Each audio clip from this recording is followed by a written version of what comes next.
All right, someone's going to have to confirm to me when they can hear what I'm saying. To the Wooden Potatoes 2 viewers, we had a DC in the middle of this day, so it's been split and put into 2 different parts. So if you watch the previous VOD in the playlist, you'll see it just cuts off, and then we're just picking it back up here. It's the same day. We haven't had a part 1, part 2 for ages. All right, there we go, back. Yeah, can everyone in chat tell people to refresh? All right, I've cancelled my YouTube upload now, so that's on pause, so we'll get the stream done. I can't believe it. I've actually never had an experience where I've been latency throttled to the extent that I've lost full connection. And it actually looked like I picked it back up a little bit for a second there, too. Anyway, so yeah, they're basically promoting the idea of direct player trading. And, you know, okay, so here's what's fundamentally happened, okay? These guys are so wealthy, have so much money, that anything in-game that can just be done for gold... Okay, wait. Here's the full fundamental.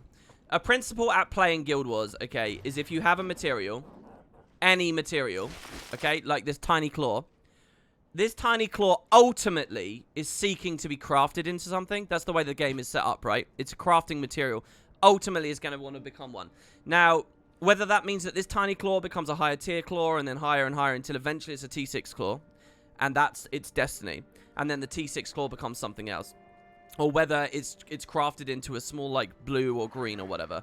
Its destiny is to become something else. Now, if I sell this claw just straight up, I'll get a certain profit off of it and I'll be taxed on the TP. That's the minimum amount of money I can get, okay? TP in it in its raw form. However, if I have the agency to make it live its life and bring it into a full-on material, like a legendary, okay? If I am constantly looking, and you can think of the legendaries as the end stage for most materials in this game, right? Everything ultimately is trying to become a legendary in a way, right? Because those are big, expensive things. Now, if I have the initiative to make it into a legendary, and I sell the legendary, I'm actually getting a lot more money from the tiny claw, because the profit margins are way bigger on legendaries, because so few people actually go to that effort of making it. So everything is trying... So just one fundamental of making money that I think they were trying to say, right, is don't sell raw shit, build raw shit into other shit. If you're the one building it into something else, you get so much more money off of it, like crazy amounts more money. If you are the one building something into something else, you sell that something else. Those markets move slower, right? And because those markets move slower, because they're more niche fringe items, the less people have them, you get a lot more money out of it. So just one thing you should always do, right? If you're selling a raw mat, try not to. Just always been a quest to be building stuff. And to them, that means like building legendaries. All the ecto you get, try to make those ectos build into a legendary and sell the legendary. Then you've sold the ectos for a lot more. Does that make sense? Because the legendary is marked up so much more, right? So everything is about building into other things, right? That's what cash is. Now, these guys do this so much and have so much money that they could outright buy anything in the game, and they could outright buy all the materials for a legendary, and they want to craft it into a legendary. So then they'll craft and they'll sell it back. They'll craft, they'll sell it back. They'll craft it. They have all the money they care about. But here's the thing. There's a bottleneck. Once you get so rich, and you hit this bottleneck pretty quickly, there's a bottleneck in the game, and that is that most crafting recipes require actual playtime somewhere. Dungeon runs for dungeon current. If we think about the world of legendary specifically here, dungeon runs for dungeon currencies means that dungeons have to be played by someone. Map completions, gifts of exploration, someone has to be doing the map completion to keep generating. You can't buy off the TP. You can't direct trade that. Or spirit shards. So you know, you need loads of spirit shards, like 200 spirit shards for every legendary at least, right, and so on.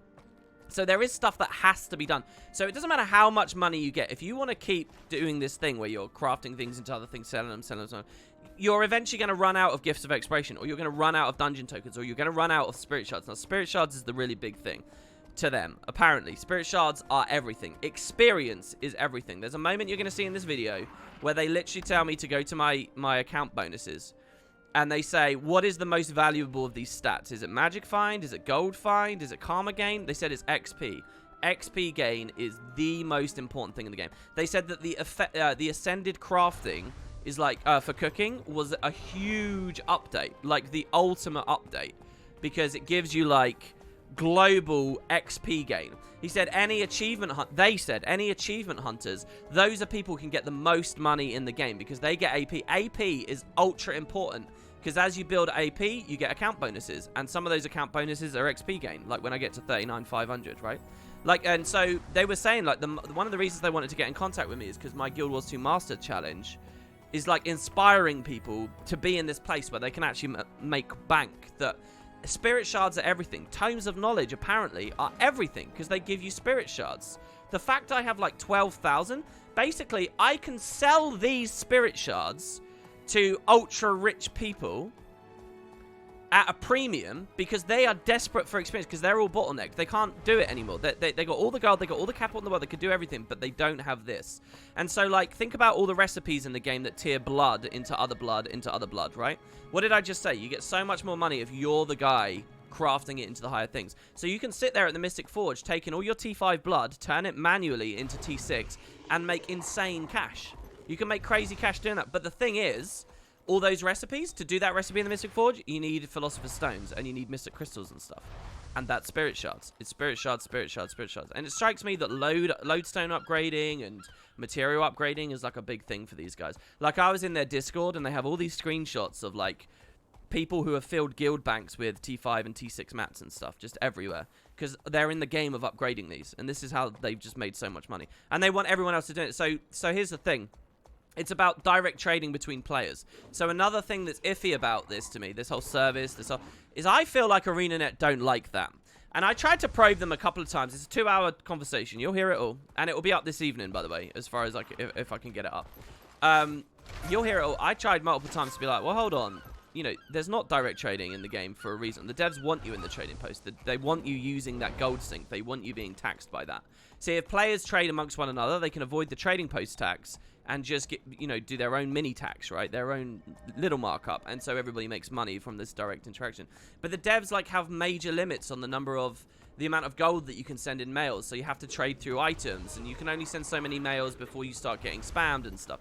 So do the devs really want it? Well, they never really had an answer for that, and I don't think they wanted to look that question in the eye. I really don't think they wanted to. That was how I felt about it. The other thing as well, then they basically said, well, what we use is guild banks. So if you have a specific guild, you don't need to use these super slow mails. You can send hundreds of stacks, obviously, of T5s to someone else who's going to tier them up for you with their spirit shards, and you're paying them to get them back. So you have to trust one another. There's no direct trading, so it's all trust related, right? And I'm sure ArenaNet don't actually want that. Otherwise, why isn't there direct trading? You know, so there's like this element of trust. So basically what you have to do, what they're saying, is that a big thing of making money is actually getting a little guild going, right? Your own guild. And they're hoping, I think, that people make these, where you are trusting other members of the guild that they're not going to scam each other. And it's like, okay, I want to make money, but I got no spirit shards. So will you tier this stuff up for me, mate? I'll pay you. That you earn so much money on this that you can pay people for the service of their spirit shards, right? So you say, you go to the Mystic Forge, you tier up all of my materials. I've already bought all the materials. I'll give you all my materials through the guild bank.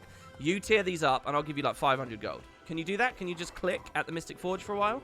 And they'll say, yeah, because I'm fucking wood and potatoes, and I got 12,000. So now you're in a guild, and you've got a guy that you can trust, and you're using that guild bank. Maybe you get a third guy. Maybe you get a fourth guy. The more people you bring in, the more spirit shards you have, the more money that you can start rolling and flipping through, right? The more people that just keep doing it, and everyone's profiting from it. Everyone is.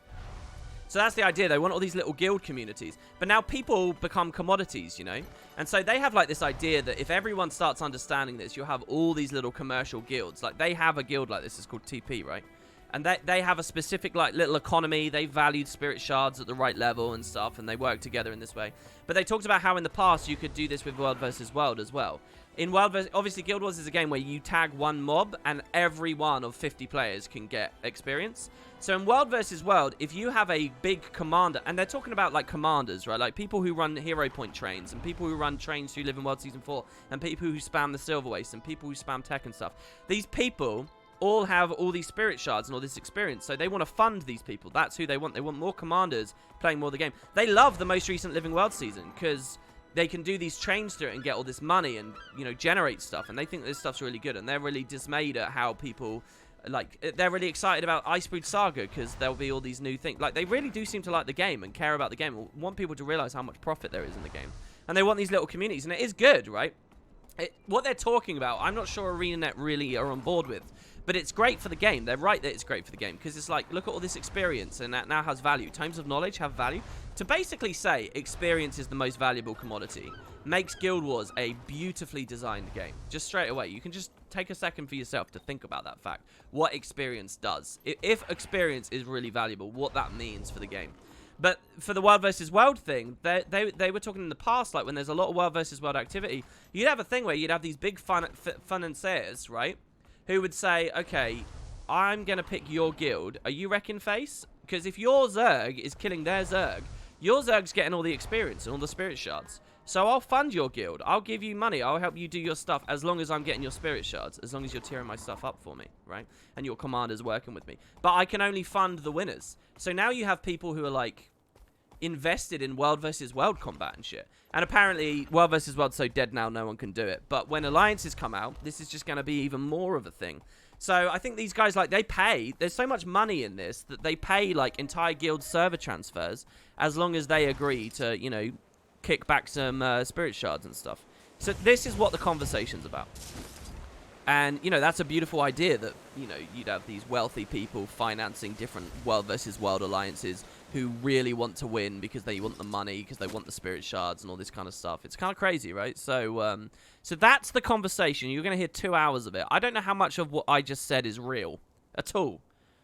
I don't know. I don't know what the margins really are. I mean, we've got these stories of these people that were poor and now have 20k, and the richest guy in the game, and he's shown me all these screenshots of his banks and stuff. Obviously, there's going to be more layers to it there than is actually being expressed. I tried to get as many layers into the conversation as possible. How much does raid selling factor into this? And TP flipping. So everything I just said, you'll notice it's not TP flipping, but, you know, that can augment it. To what degree is all of this, like, above board, and how real is it all? I don't know. But that's what I'm saying. Like, the content is separate from the information I'm delivering now. Sorry, I'm separate from the information I'm delivering in that production. And you just listen to them. You will listen to them. This is Chinese whispers right now, because you're not hearing it from the source. You will hear it from the source on this video, and it's going to be 2 hours on it.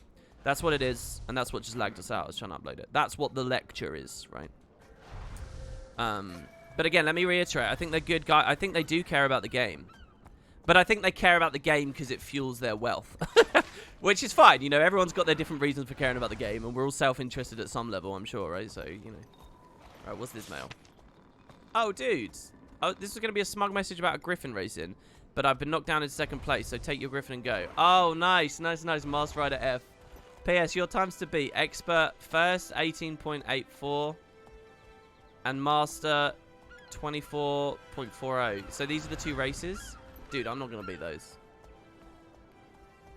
There you go. Is a Red just said in chat a second ago that I've got it pretty spot on, to be honest, and we are excited to see this come out through you. So, I mean, he seems to think I got the gist. I'm sure there's lots of little things that I didn't understand and that I'd missed. But it's crazy to think, right, that XP is the most valuable commodity. Alright, so, an Exotic Breeze, thank you so much, man. I think this is our last one, isn't it? No, it's not. We've still got 2 more that we can grab here. So we're either going to get the Corn and Brighttail or the Primeval.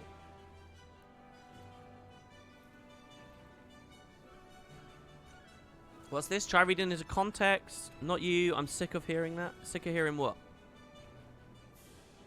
Oh, is Valen having a debate? Game is dead. Game is dead. You're having a dead game but debate, Valen. Brilliant. All right, let's see. Go. The Corn and Brighttail.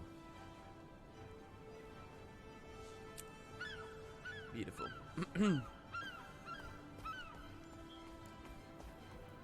I may have seemed very unappreciative of that, sorry, but it's just that I'm a little bit distracted right now. I've just got a lot of stuff whizzing through. So let's get back to our crafting, right? This might be a little bit frustrating. We're in the middle of the short bow, but it's the last phase of crafting, then we're just on lots of adventures and things going forward, so this should be fine, guys. You were commenting on why TP Barons value the game. Oh, interesting. Well, yeah, I mean, you used the phrase TP Baron to mean rich person, right? And that's what I would think, but they were kind of saying that TP Barons they're not like the rich people anymore. That's not the way it goes anymore. That TPing will only get you so far. They were basically said there was a whole other thing that they're talking about, like with the that there's like no middle class of Guild Wars 2 player anymore. There's like the insanely rich, and there's everyone else that's like struggling, like me, you know, like reliant on people giving me money. I've got 1,900 gold of capital, and I don't know what to do with this. But I could turn that into hundreds of thousands of golds, they're saying. And they want more people in that space with the hundreds of Ks, so that, or, you know, at least the tens of Ks, so they've got more to interact with and more to do. You always find yourself farming spirit shards. You never have more than 1,000. If you have 1,500, you make 5 legendaries.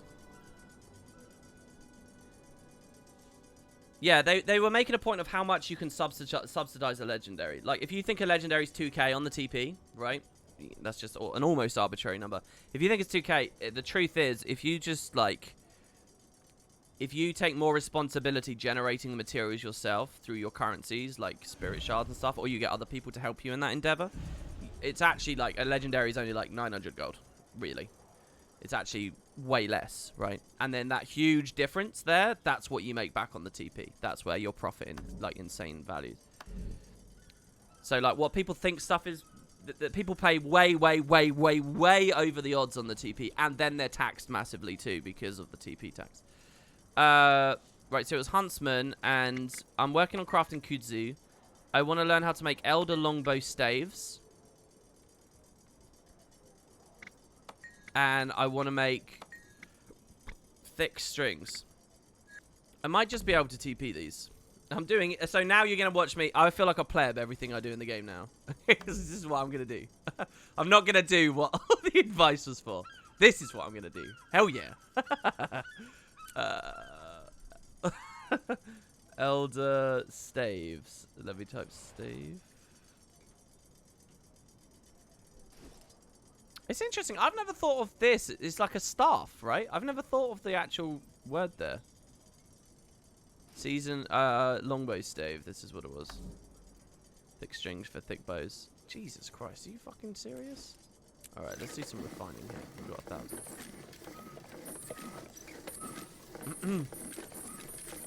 Araphia says, a spirit shard's not useless trash. Hello? What are the secrets? I mean, that's the point they're making there. It's not. It sounds to me, guys, like, literally. I mean, I could even try it. Right, well, here's what I think you should do. I think you should probably type, like,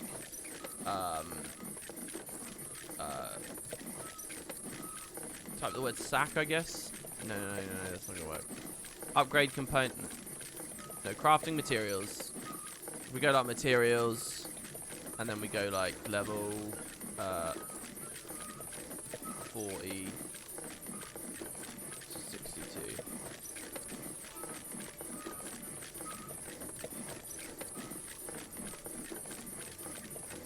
Alright, that didn't work. Basically, find something you can tier up. Anything you want in the game, like a venom sack. Find something that you can tier up. Buy those on buy orders. Let them slowly filter in on the TP. Alright, buy them as valuably as you can on the TP. Or from a friend, if you really want to, and then avoid the tax there. Then spend your spirit shards on Philosopher's Stones and stuff. Tier them all the fuck up, and then put them back on the TP. No, and then build them into a legendary. I mean, and then sell the legendary. Or something like that. That's the thing.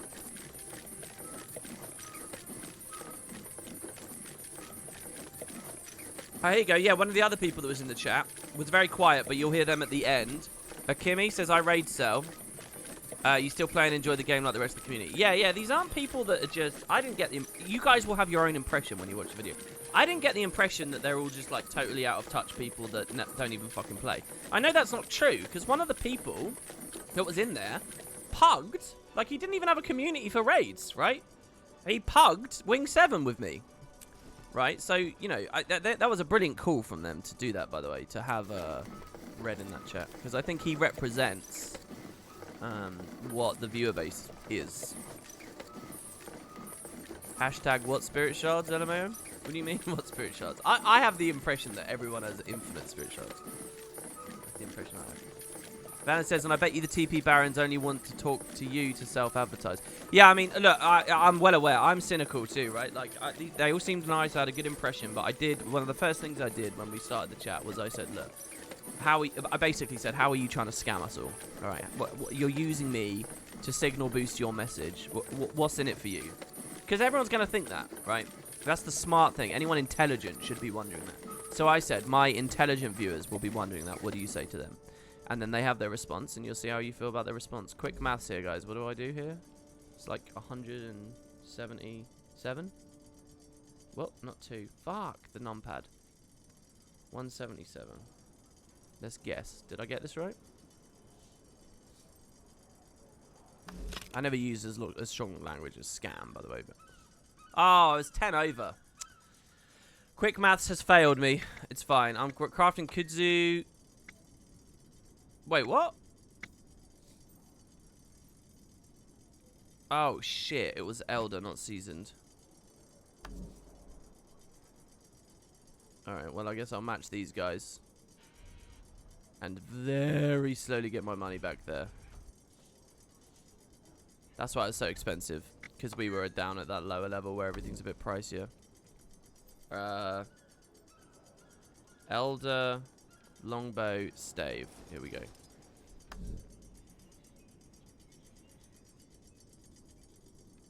Infinite shards. Shatter says, I've listened to so much PR talk from ArenaNet, they'd need to try really hard to fool me. Shatter, you are...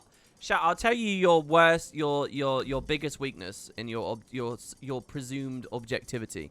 Which we all have, right? We all presume we're objective. Your biggest weakness is you're too cynical. You're too quick to, like, believe in, like, the machinations of the invisible corporate greed. And, you know, you're too willing to jump on the cynicism bandwagon. That's your biggest weakness. As far as I see. Thick strings, 250. Okay, teach me how to create a superior longbow stave.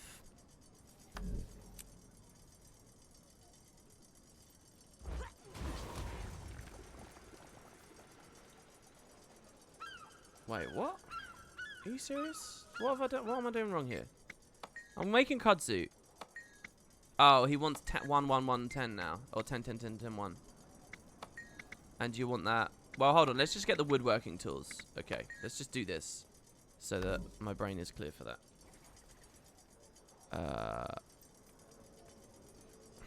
What if I type the word woodworking? Okay, so we already did this with Chuka, I guess. Maybe I did that or a long time ago. But we're doing this now. Now we want these planks.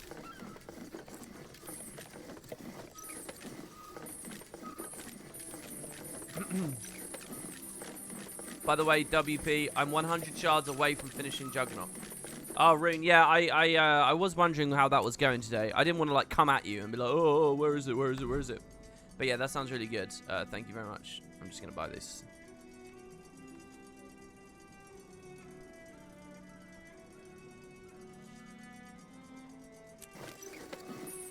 Okay, so we got that. Now, all we have to do is do first staves, I think. So he wants 10, 10, 10, 10, 1.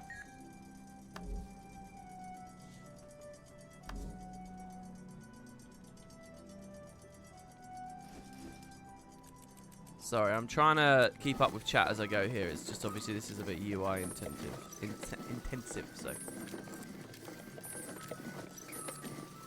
You love that bow story behind it. It's great. Wait, which one? The Chuka and Chumpawat one? I like Chuka and Chumpawat too. I don't really care that much about the story of, oh, it's an animal and it had a little baby and it died and we hunted it. Oh, the cycle of life. I don't really, you know, I'm a bit bored of that subject material, but it's still a great bow, and the content itself is really decent. Wait, these are short bows. Fuck, I did it twice as well. I realized something was wrong there when I saw both were dipping down. That's fine though, we can do it this way. Yeah, if every legendary was like Chuka, imagine that. Imagine at launch. Can you imagine if half of the stuff that's in the game now was there at launch? Oh my god. We're just gonna buy these 10 now.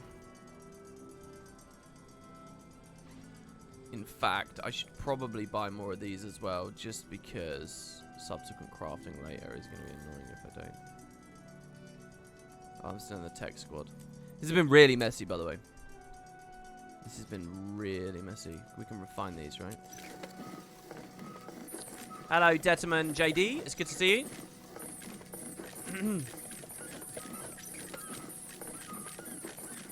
Can't believe you spent 3 hours talking to you.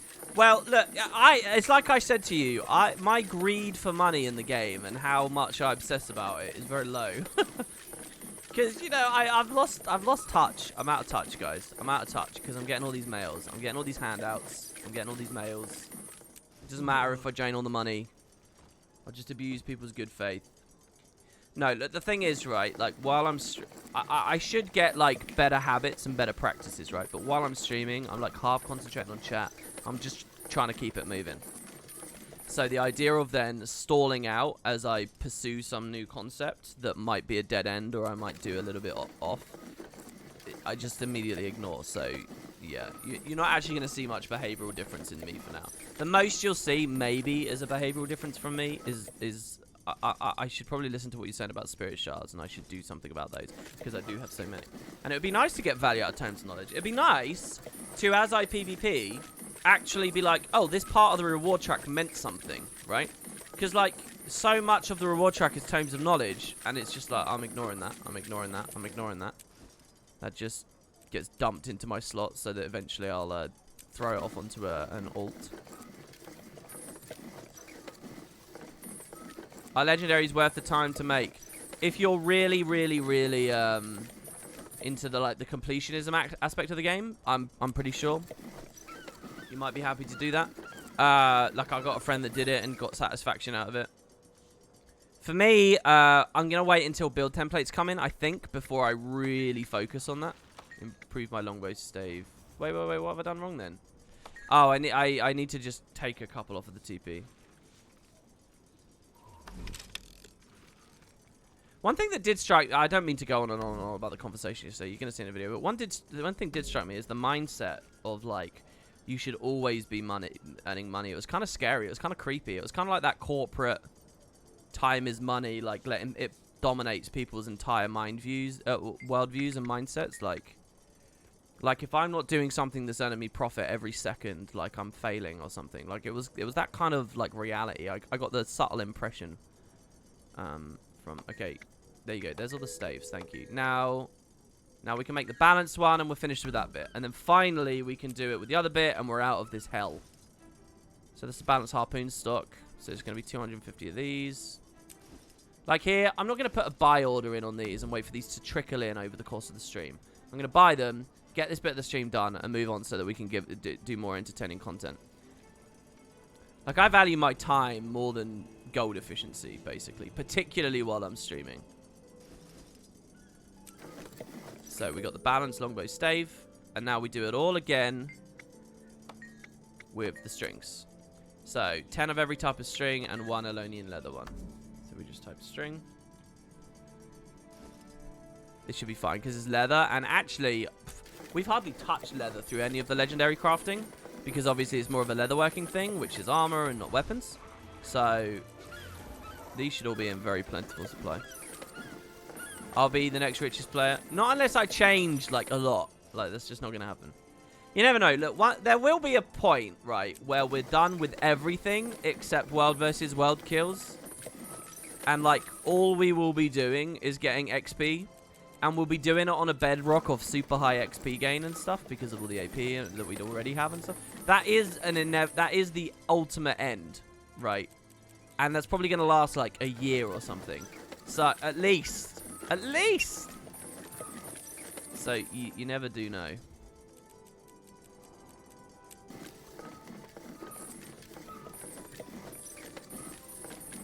Okay, an Alonian string. Digging in the dirt, shinies found everywhere, power of my script math. Is this a haiku? Digging in the dirt, 5. Shrines are found everywhere. This isn't really 7. You've messed it up. Power of script math. That's only 4. I'm disgusted. It doesn't rhyme. You're called Rhyme Renegade, but I do like the 10 mystic coins, so thank you very much. Oh yeah, we had this message as well 20 hours ago. Oh, Red wants me to squad up. Oh, look, here they are. Look, here they are. Oh, dude, you're Isolix. Dude, I recognize not you. You're not just from that stream. Dude. I had no idea. What did I do to myself instead of doing a little at a time? You think it works, but WP is just bad at counting symbols? Listen, the word everywhere, I would almost say is like 2 syllables, the way I spam that word out. Come on, man. It's everywhere. Everywhere. Everywhere. Everywhere. But, you know, pronunciation, I guess. I don't know how that really breaks down. I'm not a literature guy. Assuming you can get 200 kills a day, it would still take 3.5 years to get 250,000 kills. If you want to do it into a year, you need 685 kills a day, every day. Okay. How the shit do we get 685 kills a day, every day? Yeah, you never saw a mod in chat before? That's because we just modded Ambe.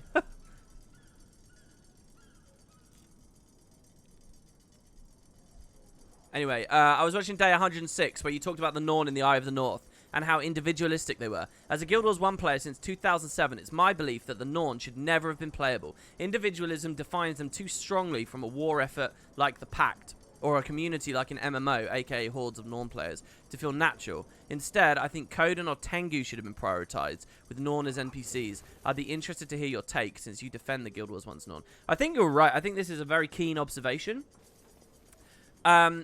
But I do have two things to say. One is the Eye of the North was deliberately implementing that fantasy or that archetype or that like version of a powerful character because they knew it would be enticing to want to be that.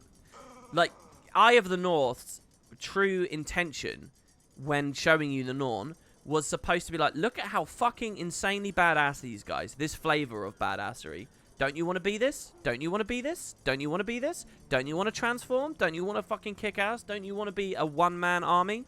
If you want that, and they know that people like that feeling, right? Like, you know, it's the Master Chief fantasy. It's the whatever, right? That's what the Norn... So they are... It's not an accident. It's not like... It would be very difficult for them to add it in Eye of the North, accentuate this quality, and then say, oh, no, it doesn't actually work in the end. You know, it is kind of like ArenaNet to just scrap shit, but... I think that, you know, they knew that going in. They knew it's like that to be a playable race. So it's kind of hard to say one undermines the other, right? And the other thing I would say, to ArenaNet's credit with this whole idea, as fundamentally iffy as it seems, is I think it is pretty easy to separate your, maintain the suspension of disbelief and disassociate the players as a part of the world from the world itself. Now, I know that in any truly immersive and decently structured MMO, you think of them as one as the same, and that's where role-playing communities are the strongest and stuff. I get that. But at the same time, I think it would be easy for players not to think too deeply about that. And I think that there is a way that they could have structured the personal story and like, if it was extremely rare all across Corteria to ever see Norn, and if Holbrack hadn't been done the way it was, and Norn's settlements weren't as plentiful as they were and all that kind of stuff, then I think they could still feel rare and individual and powerful, even if there's loads of players running around as them. Do you get what I mean? They could indulge in that fantasy to a much greater degree than they actually did in Guild Wars 2, because that's where they dropped the ball. I don't think that it becoming playable and allowing these certain things totally removes the idea. I think that they just needed to work a lot harder. It's the same as, like, every time you see a group of pirates, there's just as many Asura pirates and Sylvari pirates as there are Norn and Human and Char, right? I would actually argue in a really well-realized Tyria, if the devs have been very careful about stuff, most pirates you see should be Human, should be Norn, and maybe a couple of Asura. But that's it. I don't think you would see many Sylvari pirates, and I don't think you'd see many Char pirates. It's the same with the Char in general. There could be fuck tons of Char in in Ascalon, but there should be very few that are ever seen in the Pact, and there should be very few at Lion's Arch, and there should be very few anywhere. But the devs just kind of go a fifth. They're like a fifth, a fifth, a fifth, a fifth, a fifth. But that's not good, right? Because the Char have the same problem. Like, why are so many Char away from the High Legions? Why are so many Char disrespecting the warband structure? How is it so many Char are off? I mean, you can hand wave it with your head cannon, but a well-realized world would have less Char outside of Ascalon. You know, would have these things to play. It's the same with the Norn. But anyway, thanks for the coin. It's a really cool subject, I think. Okay. So, we've just done the string. I think that's it, by the way, now. I think we're good to go on. Oh, no. Now we just make the reinforced one and make sure we click longbow for what it's worth. Oh, okay. We'd never got a reinforced shortbow string. Oh, it's going to be 5 of those. That's fine. We'll find these by the excess. I'm getting really nervous now. I know that there's certain people in chat that are watching. I've never been more nervous about the way I handle my items and treat the trading post. I'm like now really insecure about it. Please don't judge me for this. Please. I'm only buying 125. It's only 125. I know I could have got a bit more money out of that gold.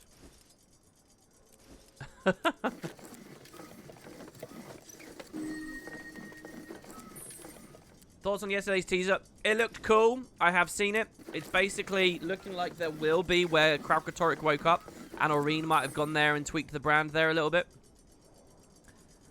I'm wasting your gold. I'm not nervous because of you, Hamato. Alright? I'll delete all my funds just to annoy you. The wary stare. Oh, I forgot about the wary stare. Oh my god, wait, where's that? It's obvious. It's a Guild Wars. Is it a Jessica Price thing? It is, isn't it? Wasn't that deep in the tweet chain? I love that wary stare. Where's Inks? Wasn't Inks on the receiving end of the wary stare? Oh man, it's so condescending. It's beautiful. I love it, man. Wait. What happened there? Oh, how did I get it? Reinforced longbow string. My maths isn't even good. I thought I had 125 and I've just bought another 125. What have I done wrong here? That's 250, right? 125 plus 125? How did I fuck that up? Well, whatever. There you go. You think the stare was at all men? I too am wary of men. Okay, so we're done, finally. We can move on. Tips and tricks. Get the recipe for the leaf of Kudzu. We have expertise in longbow crafting. We can type leaf. Oh, wait. We have to type perfected. The perfected longbow. So we salvage the Kudzu experiment. Bye-bye. I may as well salvage the perfected spear while I'm at it as well. And we'll get that spirit for the next thing later. So a bit of polish. 10 of these.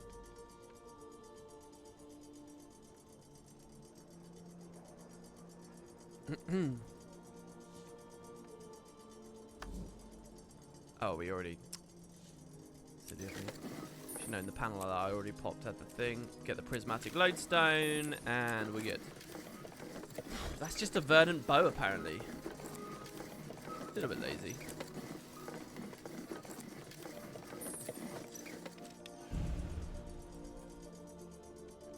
The wary stare from JP and the I expect better from this community from Ruby are by far the most condescending things you've ever seen. Do you just live for Guild Wars? Do you not? I mean, if anyone in this community can be actually declared as like all the spheres of different things you know about and interact with, that you've spent too much on Guild Wars, I think I'm probably up on that list, right? And even I don't even know what that second quote is. What's that quote? And I've seen more condescending things outside of that. It's pretty much interesting how Tom Abernathy denied JP's claims about Aurene becoming the new god of war. But the recent magazine articles about Elder Dragon of Light and a few other bits of info correspond with JP's tweet of the planned Season 4 story about Aurene becoming a Dragon of Light. Kind of interesting if Aurene was meant to be Balthazar's successor, even if it would contradict known lore about Balthazar's taken divinity. It's interesting, actually, yeah, that we think we're... I mean, that's the whole what's the difference between a god and an Elder Dragon thing, right? And I think it's better to have have her become an Elder Dragon than have her become a god. Have her become a god kind of leaves all this weird stuff. Like, I remember before the patch came out, a lot of people were like, is she going to become a god dragon? An elder dragon god, you know? And you've combined them together, and that's how we save the world. That we shouldn't have two separate things going on or whatever. But again, I think the better way to do it is God is just kind of more a perception. It's just more a matter of people's interpretation. Like, people on Tyrion's interpretation of powerful entities, but they're not actually any separate. They're a part of the same system as the Elder Dragons.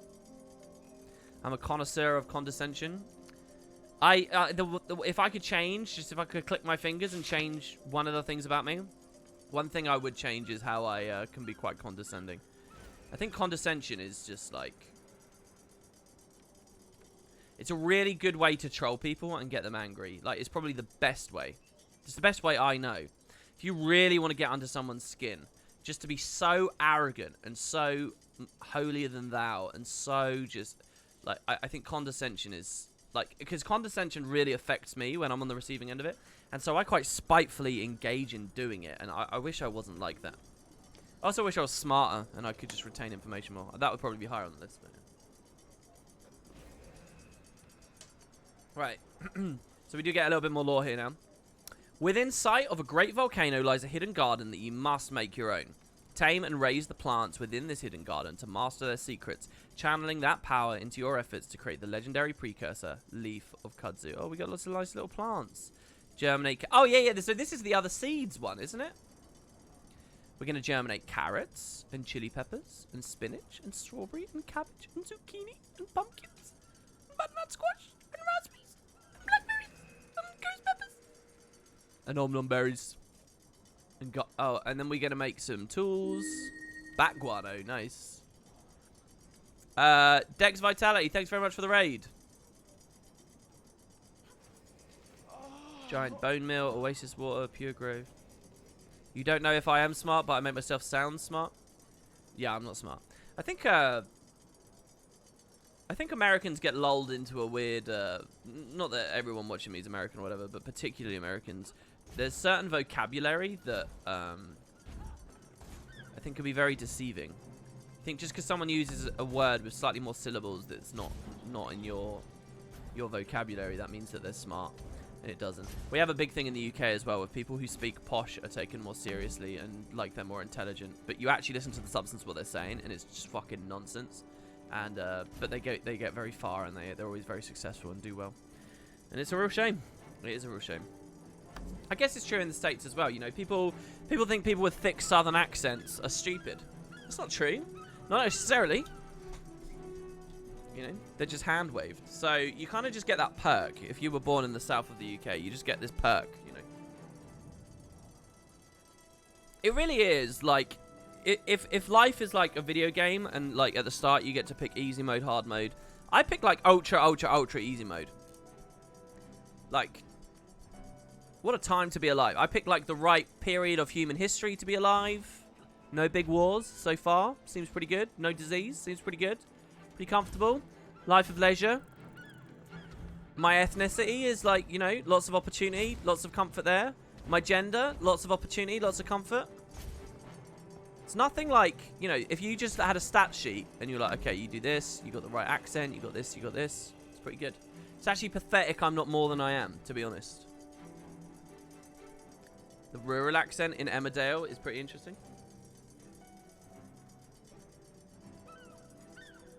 I wonder what WP would sound like without a British accent. Hey, y'all! We're here for some Guild Wars. I'm going to be making some legendary weapons. Oh, God. Okay, alright. When I manage to trigger the cringe in myself, it's time to stop. I still sound like British. Yeah, you only say that because you know. You only say that. You're not right. Alright, I want to finish Rodgort, by the way. Let's actually get this ball. Let's get this ball moving. I want to finish Rodgort here. Because we got a little bit of progress, but also I'm getting all this weird spam as I've gone through. So the heart of the fire elemental in the cauldron at Division Shrine in Fireheart Rise. Now here's the thing. I may just have that sitting around on a character already. So let's just go have a look. Heart of the fire elemental. Yeah, I do. So my my Firebrand has that. Oh, burning everything on the Firebrand. Now that seems pretty tight. Doing a little Tuco impression there for everyone. Enjoying that? Crikey, what a day to be alive. So by the way, one thing I hate about my current setup with this Firebrand, so we're on power at the moment, is the fucking mantras. Oh, why? I don't like mantras. To what degree can I say to people, I'm not running better skills just because I don't like charging them. To what degree can I do that? That's what's on my mind right now. Because I don't want to run more mantras. Mantras are so annoying. Do a Hector Salamanca impression. Okay, ready?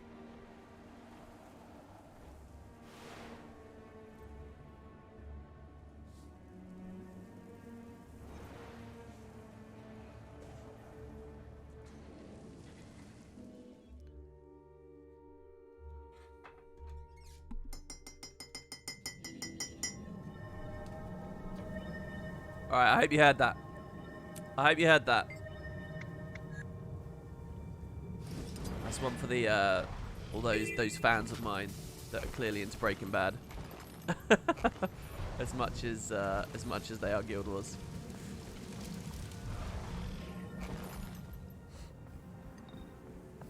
Hearts could be account bound, don't you think? Yeah, I think Hearts should. Do you know what I think should be account bound that's currently not? I think Hearts should be account bound. I think POI should be account bound. I think, you know when you like, you see this that I can't see the detail. You know when I walk into that, I think that should be account bound. You know this weird mechanic? We don't really think about it much, but you see this, you see it says I have like a level. Now that doesn't actually mean like elevation, alright? Like we think of in the real world. That's actually like this weird stat. Most people won't know about this, right? But it's this weird thing that arbitrarily makes you weak when you start playing. Like, why is that in the game? Why is that in the game?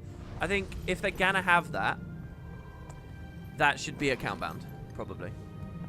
And then like all this is just busy work. Why is this in the game? Look, all this is just. So I think when I do this on like my LE, I think that should be account bound. I don't know why, because they're all just rings. They're all just circles that I'm just putting points into, right? I've already killed the hero challenge somewhere else. I've already communed with the place of power. Should be account bound. But, you know, we do have the next best thing. There are, like, waypoint sale packages and stuff that... By the way, Division Shrine. This isn't Division Shrine, is it? I think it's this big thing up here, isn't it?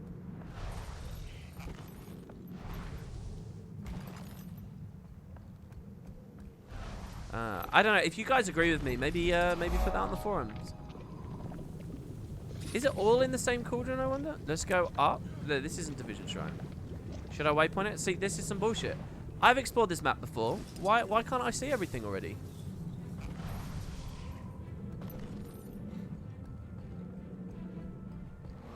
You'd rather go the other way and relock things? Relock? What? So I've done it, and you're going to make me do it again? You're going to, like, make me go through the hell of, like, experiencing the game again. You're going to make me WASD and use skills and speak to NPCs. You're going to make me do it again. Why would I want to do that? You realize I play this game to, like, finish the game, alright? What I want, right, is I want to be able to turn the game on, and then you know that boss fight in Queensdale? It's like two, like, rocky hands, right? I don't know what's going on. There's some horse in the area and some dude. And I want to, like, when that dies, because that's a pretty challenging encounter, when that dies... I want to get my gift of exploration. If I already did it.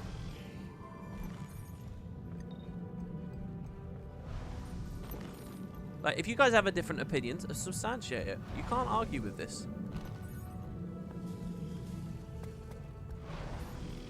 Horse is the centaurs. The horse is the centaur. Keep up, cool boy. This, by the way, is an epic room. If you guys don't know the story, I'm not being sarcastic anymore. If you guys don't know the story, look how I actually had to say that. I had to pull you all aside and say, this is not sarcasm. What the devs did was they recorded a ton of ambient dialogue, but then they were pretty crunched when they were implementing this maps. So they were like, shit, where do we put it? So they just dumped it all in this cave.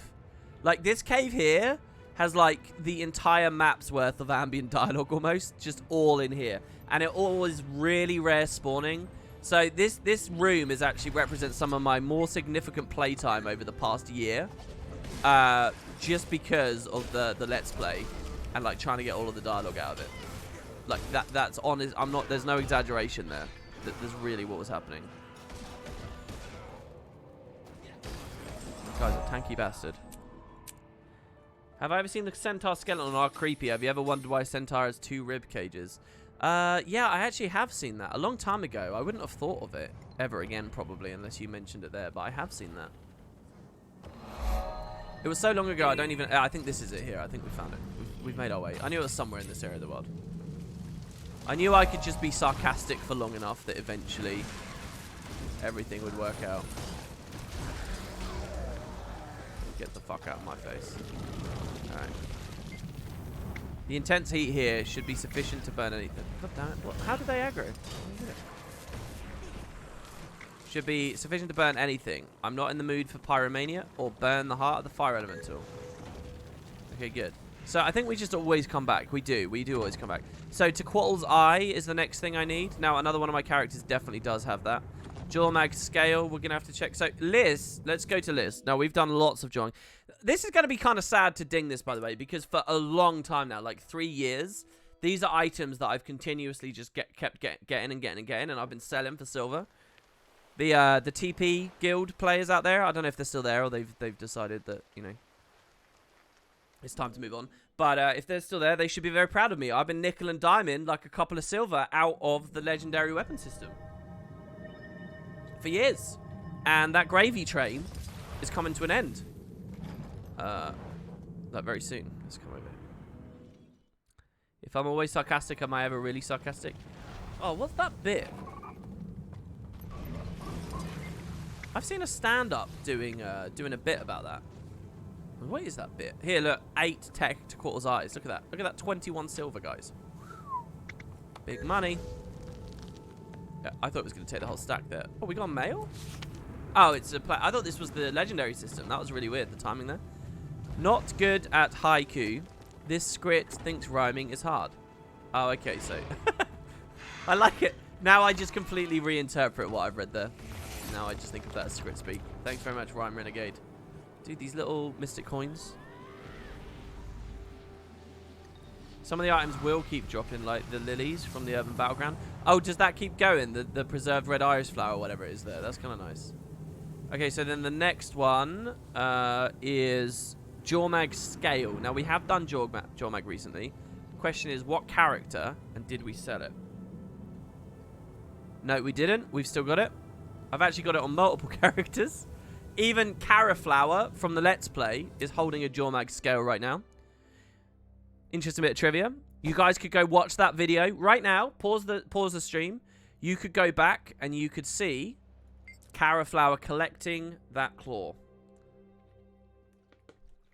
It's all online. What a beautiful thing. What a beautiful little realization. You can do that right now. Okay, so let's go do this.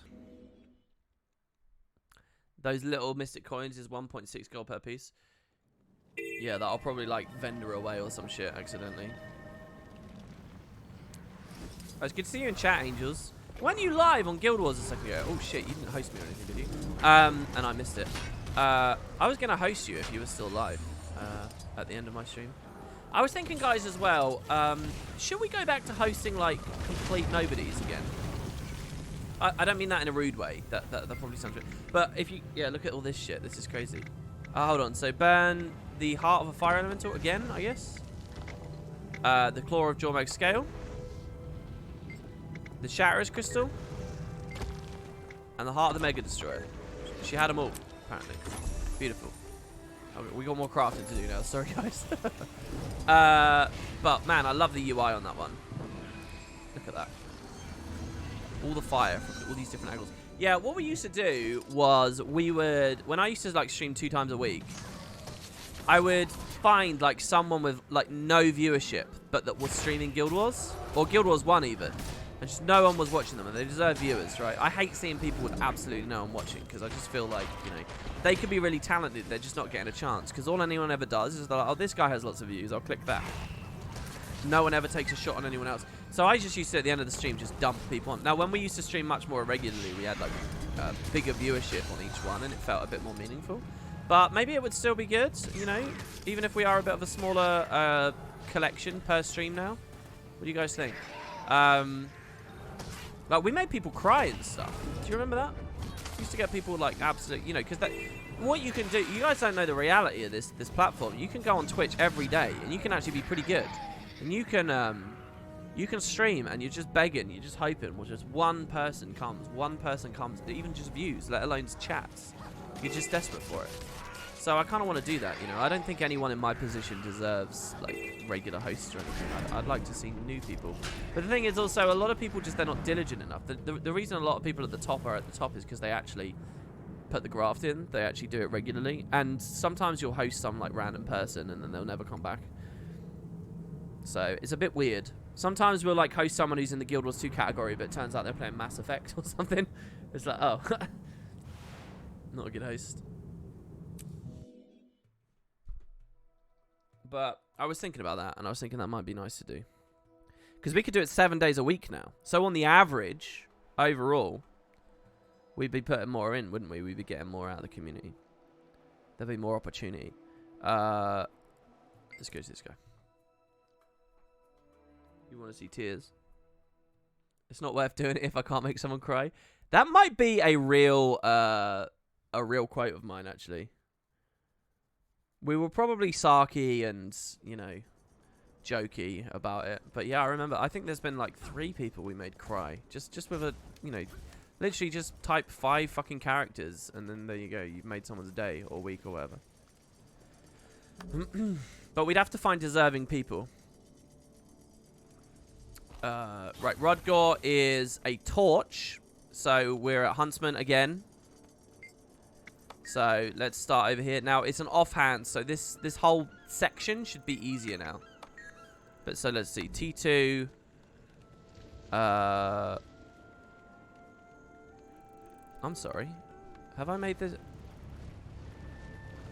Have I fucked up? We already have T1.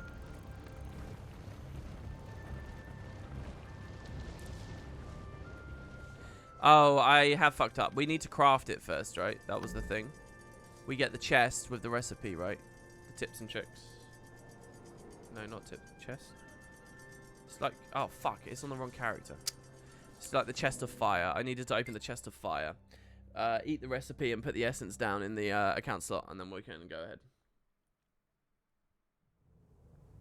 You're watching a dead dog? The dog isn't dead. This... Chat. Listen to me. This is very offensive. Do you understand? I think a lot of people have lost pets before. I've lost a dog before, alright? A lot of people have lost pets, alright? They get very sad thinking about that. Do you remember old Kipper? Do you remember... What was Biff and Chip? Wasn't Kipper like their dog? Was that it? I don't know why I'm thinking of that. That's like... I don't even know if anyone outside the UK knows that. Let's see. What's a good cat name?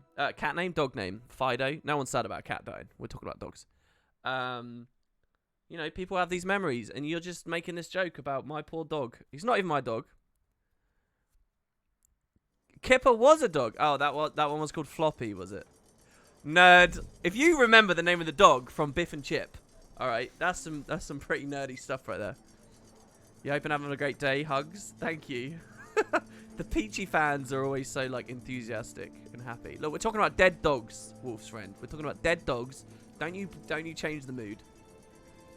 Right, I'm just going to type essence because I'm pretty sure that will... Okay, it didn't.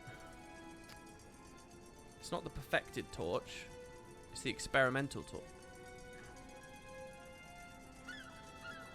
There you go, the Rodgor experiment. There it is. Oh, it's a skin we don't have. Lovely. 10? Are you serious? Alright, that insecurity's come back. Sorry, but there's lots of buy orders come from the TP here. I'm filling someone's pockets. Well, I cared for 38 wolves several years ago, and I had to bury a few. Smiley face. Dude, what? That's actually depressing. Potatoes, delicious potatoes. Thank you. This is reimbursing my pure TP etiquette. So we'll buy 10 instantly. That was 20 instantly. Fuck. Numpad. Need to remember to do the numpad. We're going to buy another 20 on buys now, though.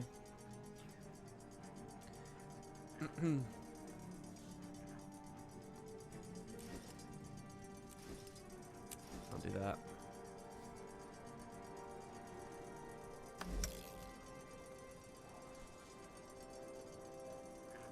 It's just a part of life. Yeah, that's true. I can't believe I was interested in the fact that that cost 10, considering that we've made loads of those, and they're always 10. What's my thoughts on Borderlands 3 so far? I actually didn't get to play it much last night, and I actually think I really disappointed one of my friends because he wanted to play it more, and then I was just like, I've got to go. But we've got on the ship, we're on the second planet now, which is really cool feeling. So far, it feels pretty good. I didn't like how weak they made Lilith at the start. Lilith is a god. I don't know. I feel like I'd be very disappointed. I feel like I'd be very critical. If that was ArenaNet doing that in the Living World patch, I'd be very critical of that. Of what they just did to the Firehawk. But, yeah. So my first attempt was kind of rubbish. Now we buy Volume 2 and we're up at this little bit. I'm really curious what the quest is going to be for T3 Rodgort. I'm surprised that these streams are going as well as they are, because these are like largely UI, like money streams. That's all they've been. There's been very little of other stuff. Okay, so now we don't voucher for Bandit Crest, for Geodes. We only voucher for Bandit Crests, and we are now out of vouchers. So let's hope we've got 1,000.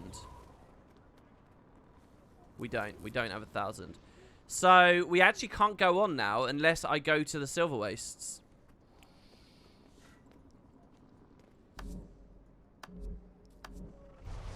I mean, that's the situation we're in. Unless there's vouchers on other characters. Or sitting in the bank. So, let's have a look. We have been forced to play the game here.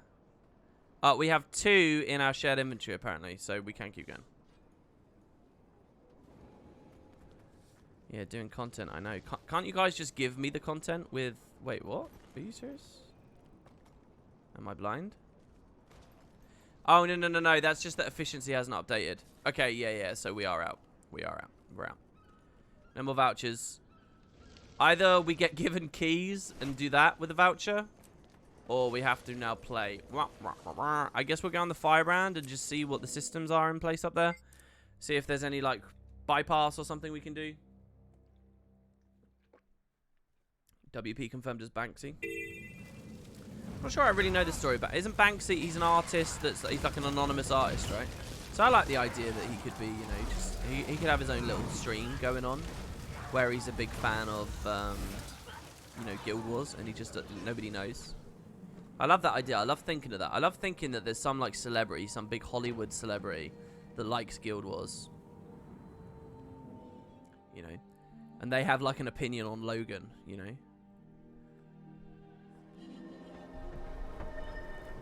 It's kind of like that whole thing with M. Night making an Avatar movie just because his kids were watching Avatar. So he was like, yeah, alright, let's do it. And otherwise that show was just, you know, it's just like a Nick cartoon. Let's check the vendor. I don't know for sure, but there might be something in it for us. It's me. I'm Boris Johnson. He looks just like me. Yeah, Boris Johnson likes... my world would collapse if I found that out. That he was a... So this is all spending Crest, so we're never going to get it. This is all spending Crest too.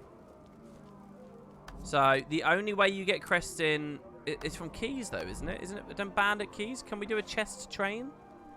Doesn't that give you them? I'm going to dip out of the squad. These guys squadded up with me. Look at him. Oh, this is Kato in NA, right? Kato's got a new NA account. Kato's going to help out. These guys both in... Resume. I'm going to dip out of their squad. And then what we're going to do is we're going to go to Central Tyria. I don't give a shit. Wait, bounties?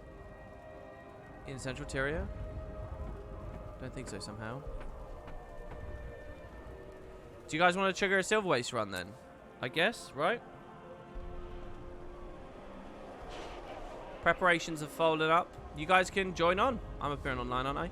Yeah, you can join on and we'll do Silverwastes clear. Is there anything else I wonder I should pay attention to as I do this Silverwaste clear because of our other T3 achievements and legendary collections that we're on?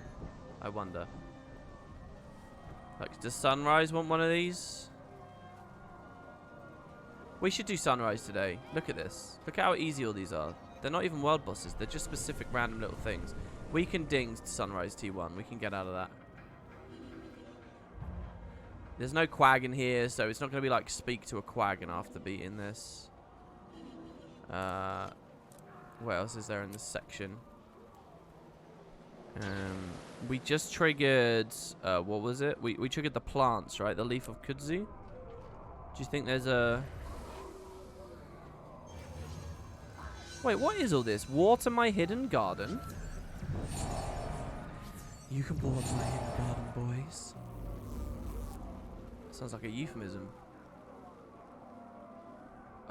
Use a bucket purchased by Milton Book in Gendarin. Fill it with water. So this doesn't seem like Silverwastes really matters much here.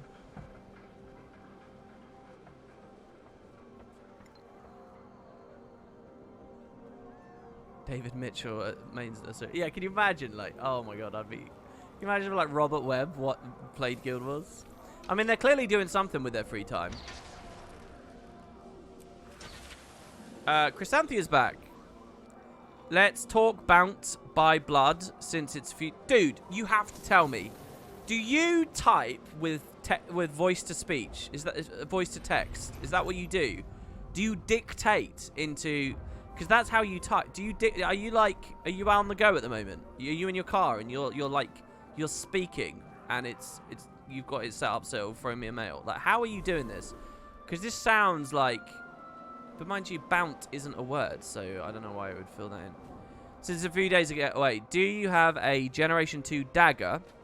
Is there any character you would really miss in the pro... Okay, no, I don't have the Gen 2 dagger. That's one of the Gen 2 ones I don't have. Fuck, we got to tag this, by the way. Let's go get the champions. You would love to see Ex-Tribune Almora, Snarl or Galena, Gear Warband. I think they're all cool. You've actually got a brilliant list here. I think they're all cool characters. I'd like to see the love story of Snarl and Galena. I'd love to see Romeo and Juliet come back. I'd love to see stuff with Almora. We haven't seen her since the crowd could... Oh, no, we did see. We saw her in Dragonfall, right? The Gear Warband, yeah. And they're pretty good about a lot of those personal story characters, too. There's a lot they could do. Yeah, there's all great stuff, actually. I kind of should do another lore video. Talking about my thoughts on the Deep Sea Dragon and stuff. They might have popped this early. Let's see if we can get it. No, we got it. Have all my mantras up?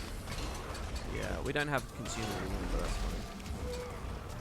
So I'm just going to burn through everything here. Normally I would not do this, but we only get a limited amount of time, and none of my break bar shit matters here anyway, so. We just want to hit him as much. Oh shit, get away from that, because there's two of them and they're both roaring. It would be really bad. You don't want to sit in that. Receptor 2 up. Sword. Going in with Save Yourselves. Save Yourselves is really good, by the way, in open world. The retail duration on it's super high. And if you're running Radiance with that trait, it can be a nice thing. Basically, because you'd be surprised how much it drops. So basically, I'm holding it with the Elite, with Save Yourselves, and with the trait that gives you a little bit on heal skill. With that mantra. I'm going to die. Wanted them to die just a little bit quicker. Definitely don't walk that way. Oh, good. A gas bubble right here. This is perfect. Might have broke it a little bit quick. Can we break the break bar? Oh no, he's running the other way. He just hit one there though. That's fine. Again, I'm just going to drill down through all of this. Get my symbols up before I go into the tome again. Boon up time feels real good. I'm not on virtues, so we don't do more damage with boons, but it's still pretty good. I'm going to pull back a little bit here as well. Go in the reverse direction if I have to. We got irons down. 2 minutes. I might be a bit early on this, but I'm going to go for it. There it is. No, it's pretty good timing, actually. Can you get?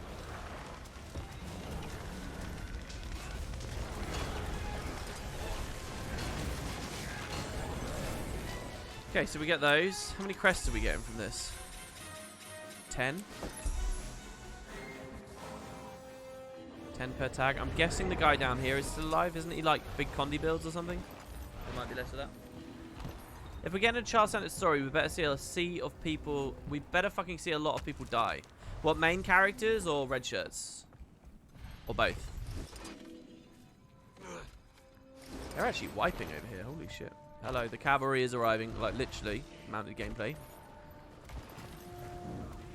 So I'm not sure how well we'll do here, right? Because this is a Condi thing. This is why I have my manches. This fucking sucks. Normally I don't pop the last charge, but obviously with the burn phase. Like here, I'm not going to pop the last charge. Very burn oriented. Burn phase oriented. Splash a little bit of Aegis out for people. I kind of want more pages. It might be nice to do more pages. I'm so unsettled on this exact build right now. But oh, the AoE is insane here. We are never going to drop from 25 might here. I mean, fuck, we don't even have Condi damage. Condi would be bonkers here. Can you imagine how insane Permeating Wrath would be right now in this engagement? And his vulnerability? Good. Alright, 4 out of 5. We've got another 10 crit. Oh, are you serious right now? It's kind of interesting flying on a sky scale in these areas. So, there's no plant in one of these rooms, right? That's the main thing I'm wondering. If there's like a plant or... What were some of the other things we triggered? I doubt it. I think, guys, now that we're out of bandit crests, once I get these for this one, we might... I kind of wanted to go through and just get all the precursors done. But we might stop... Why have I been pinged? We might stop... after this. So what does that leave in the dark? It means we won't get Predator. We won't get Bifrost, Howler, or Quip. Or Frostfang, sorry. So that, because otherwise you're just going to be seeing so much Silverwastes on stream. And that, frankly, to me, is not that engaging. We'll get all the others, right? Everything else you see at T2 or 3 already, we'll get all that. That'll be done. But I think those, what was it, 5 that I just said? And then in a couple of streams, hopefully, a couple of months, is that sure what I was going to say? If we are still opening Black Lion chests and stuff, and we're still having fun with that, which we should be for a long time, I think what we'll find is... look at that. One of those rolled to 18k there. I don't know what it was that rolled to 18k. Was it Scepter 2? It might have been Focus 4 that got up to there. If we keep doing that, we'll have more vouchers, and then we can go for the other, and we'll do it in like 2 batches, I guess. Legend, Frostfang, and Predator seem unfortunate to lose that on. Well, ultimately, we will be getting them all. I could finish their T1s, right? I can finish their opening collections. But when they go to T2, I'm not going to be able to progress them to T3 for the other half of the story. The other half of the actual adventure. So, you know, we can do the T1s. We can get all of that done. But they will be you know, we won't have the crest to do those unless we start spamming all of this. I'm only kind of doing this because we already have 650 out of however many it was that she wants. She wants 1,000, doesn't she? We're already up to 800, right? So... I think, I don't know how good the Pac-Man Labyrinth is as well. If the Pac-Man Labyrinth is really good for crests, you might find that we can go really ham with it. During this phase of the meta, do any random dynamic events continue spawning that I can just kill while we wait and I'll get even more crests?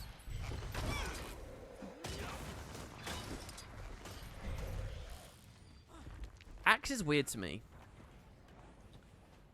No, Axe is good. Axe is good. The days and the pull, they're good. It's good. It's very good. The pull especially is really nice in a lot of situations. Even when it's not a break bar you're going through, the pull is just fucking... It's cool to just be able to yoink something in and just keep rolling. I was out of range there. It's just weird. It's a weird animation. It's weird mechanics. Also, there's something strange about Scepter. In that, as much of it is blatantly ranged as it is, no matter where I am in the game, any format, any place, Scepter always becomes a melee weapon in its utilization. For other things, like when I look at Renegade and it's like the short bow, you know, I'm like, it's a ranged weapon and I utilize it at range all the time. But there's something about Guardian that I'm just always in melee anyway. I think it's because of the whole walking out of the symbol. They will walk out of the symbol, so you want to put the symbol and move on to your own symbol. So it's like... Symbol of Punishment makes it a melee weapon. Even if it has a ranged auto attack and it has range capacity and a ranged CC and vuln applicator, it's kind of melee because of that interaction. Oh, I had 750 starting off. Sorry. Okay. Well, so yeah, we got 50 so far. I mean, there is the whole DH world, right? But DH kind of has a similar thing with the symbol of energy. I mean, it has more ability to hold and create gaps, right? The 3 can create a gap, the 5 can hold the gap. 1500 range is more play as well on the 2. The mere 1200 on Scepter. I mean, when you go Firebrand, oh, we don't get experience, so no time refresh. Oh, when you go Firebrand and you're looking at that skill 4 on F1, which is, you know, a bomb, whether you're Condi or Power or Hybrid, you're kind of looking at melee gameplay anyway. But Scepter's good just because of Virtuous, what's it called? Sorry, Zealous Scepter. That's where a lot of this might's coming from. We haven't had a shipment come in that's given me all the boons in the game yet. That's just so much might from them. Other MMO players talk shit about Guild Wars 2 all the time. Other MMO players talk shit about other MMOs all the time. Guys, what's your opinion on FF14? Good game? Bad game? Let's hear it. Let's hear it. What's your opinion on World of Warcraft? What's your opinion on Elder Scrolls Online? What's your opinion on Star Trek? Let's hear it. You can have a bunch of people saying shit game because they're not playing it. I actually heard to the contrary as well, by the way. Let's go save yourselves early. I don't think I need to stop over this. I went with a weakness there, but there's no need. Keep our retail up. That's what I care about. Get Fury from this, Might from this. Someone said that some other MMO streamer was talking about Guild Wars being good the other day. Like they did some video, they got like 100k or something. Just keep going, big dick. Keep going.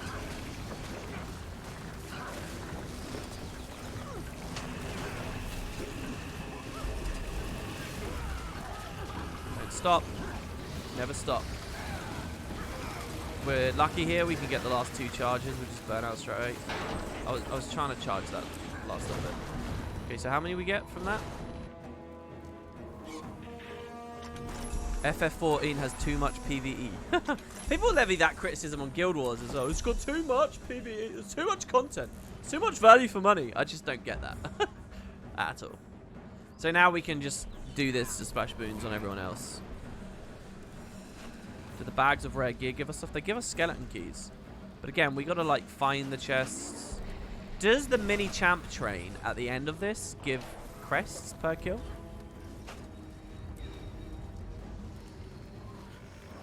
FF14 doesn't let you change gear unless you stop moving. Is that such a crime?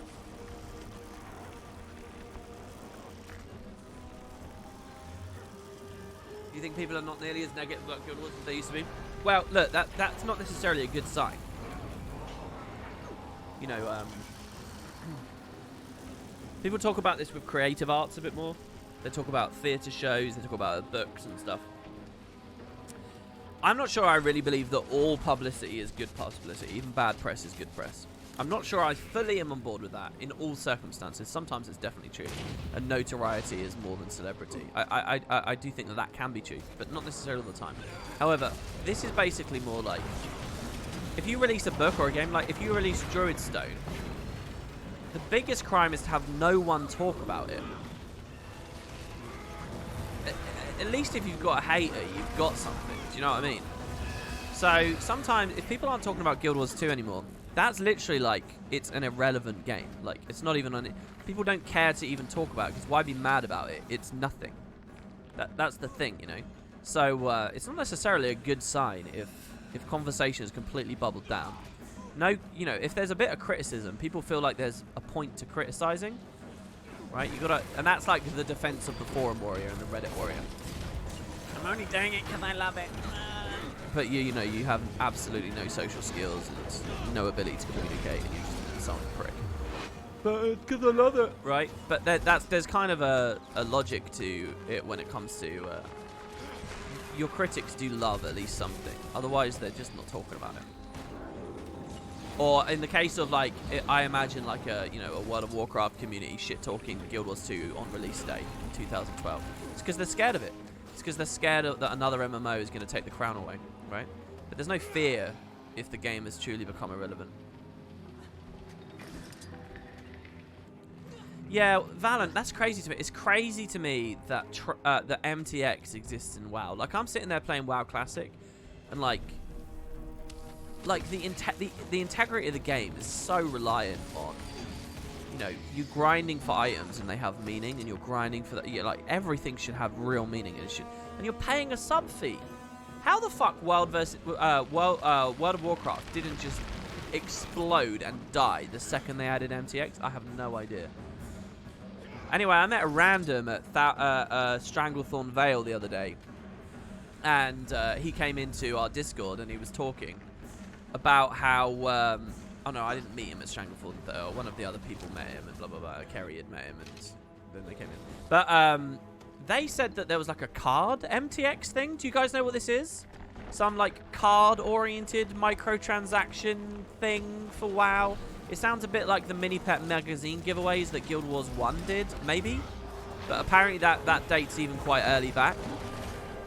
But I think the Blizzard did resist it for a while. I shouldn't have spent that last page on that. I should have gone for the big four again. It doesn't matter, they all died too quick. Oh my god, we're getting all these random little mystics. Does anyone want to teach me about that thing? What do you call kids born in a bordello? Brothel sprouts. That's brilliant. Thank you. I hope somebody got a good chuckle out of that. I read the worst joke on the internet earlier. And I just read it and I just thought that there's literally nothing funny about this. Like, there's a certain level of joke that is just a completely rubbish joke. But because the subject material is somewhat salacious, it, like, gets by. And I just imagine... But there's terrible jokes. They're just completely unfun. But, ooh, he mentioned sex. So, like, here was the joke, okay? I just like to imagine someone roaring with laughter at this joke. Here's the joke. It's currently uploaded on Reddit, like our jokes. A man wakes up from intensive care in hospital with a beautiful nurse standing over him. She says, "You can't feel anything from the waist down." And he says, "Okay, I'll grab your tits then." There you go, that's the joke. That's the joke. Who laughed? Who chuckled? Who snorted? Who roared with laughter? Amazing. What, incredible. And anyway, I just read that and I was like, literally thousands of people have uploaded this while they're on the toilet or whatever. They didn't even get my beautiful, like, eloquent, like, articulation of it, right? They just read it in text format. Right? I'm adding to it. I'm adding to it there. So wait, the nurse was the guy? Wait, what? Are you going, like, level to this? I don't understand. But, it's just because, all sex. And as a very, very devoted Christian, I get offended by that. I'm not very happy about that. Right, it sounds like there I'm taking shots at Christianity for some reason out of the blue. I'm really not trying to. The joke is that, alright, I'm telling my own bad jokes. That's what's happening there. You missed the joke? Wow. That's a good attention span there, bro. It's very good. That's like a 2-line joke.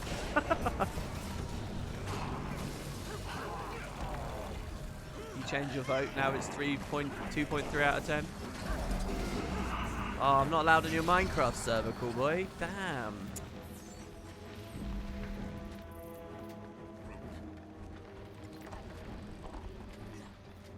Oh, you got a bit of humor out of me saying tits. I don't even think the joke did that, by the way. I think the joke was just... I think the punchline was, okay, I'll feel your... I'll touch up the top half of you. Or it was something like that. It's like even worse. I don't even think the word tits is in there.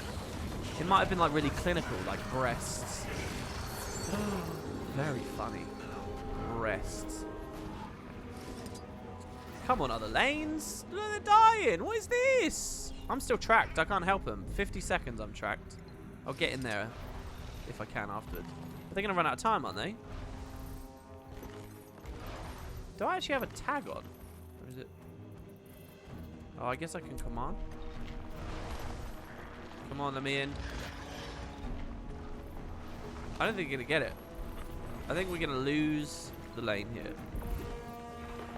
No joke, you wanted to join a Halo 2 community back in the day and they wanted me to recite Bible verses to some kid. Bro, what? These types of communities do exist. Are you serious? In Halo 2? What verse did you recite? Did you do it? Crest is very sensual. What do you mean you had to recite verses? I just got my headset in. WP, stop whispering the word breasts in my ears. I'm just doing clickbait. That's all I'm doing, you know. I've got to play the game. I've got to do those clips, and then eventually they'll end up in a Dargosian montage.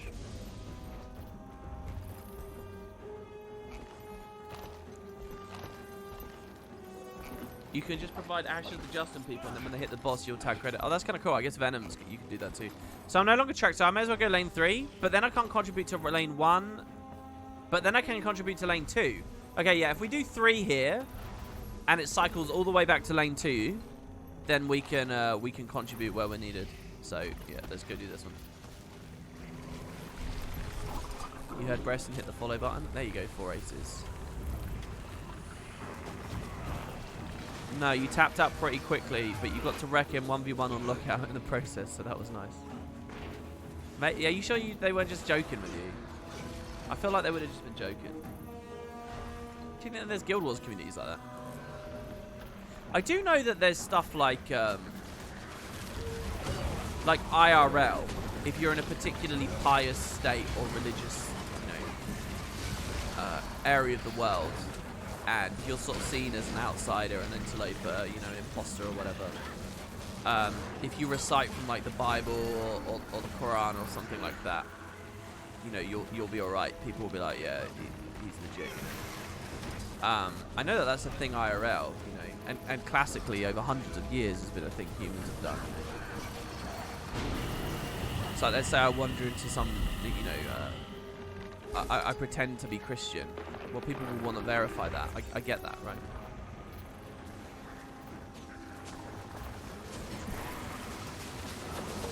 But within a game, that seems a bit crazy to me. That you would care that much over who's shooting people in the head with you in Halo. I guess I'll save yourselves again. Save yourselves is really interesting because you always end up like with like a little bit of comedy coming in. Like I had 1 bleed there. All these players, one of them had 1 bleed, and I took it from them. So the question is like, are we gonna just sit through this here? Because we've already got the thing. We're already coated. Keep going, keep going. If I stay behind him, can we avoid the mechanic? I keep forgetting I can't do break bar damage, so I keep trying to just do like random.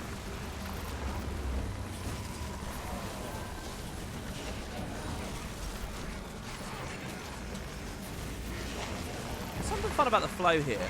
You'll notice I actually have auto ground targeting on, and it feels really good. It feels really good with Scepter 2. And it feels really good with the 3 on this time as well. Again, it doesn't actually do anything here. So here, save yourselves 24 poison. How cool is that?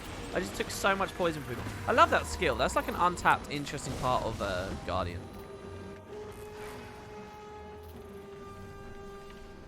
Oh, you think it was Blood is Power? Dude, you're a genius, actually. Well done. I think you're right. I think it was probably Blood is Power.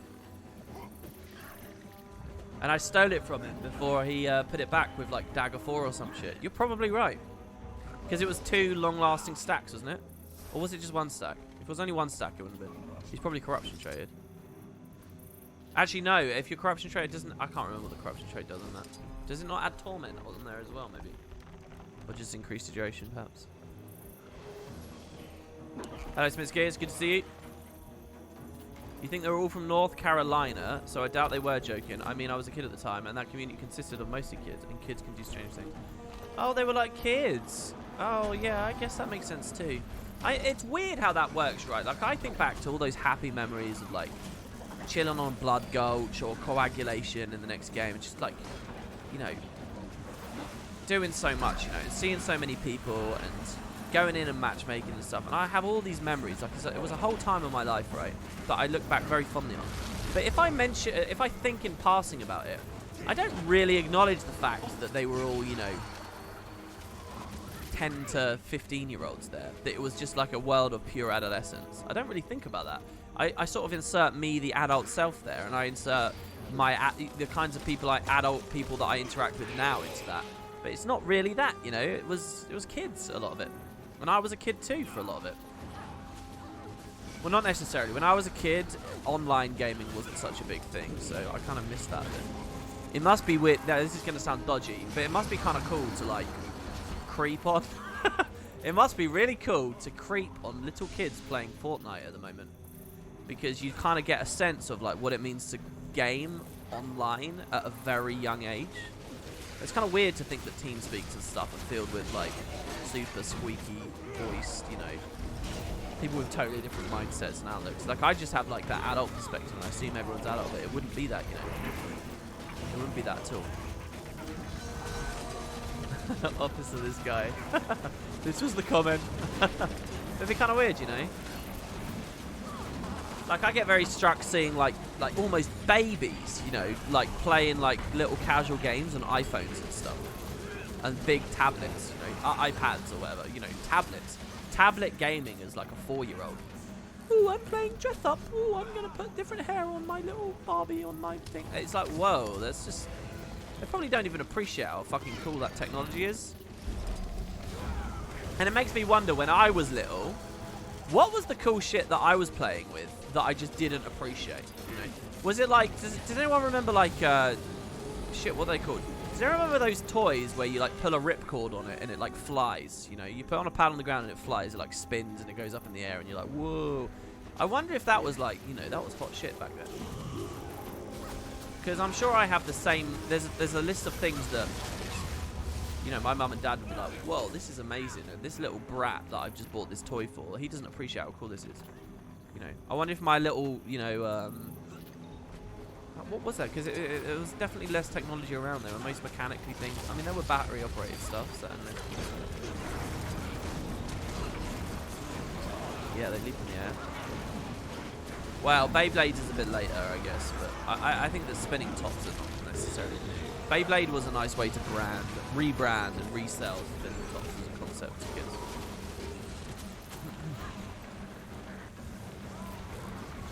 Marbles.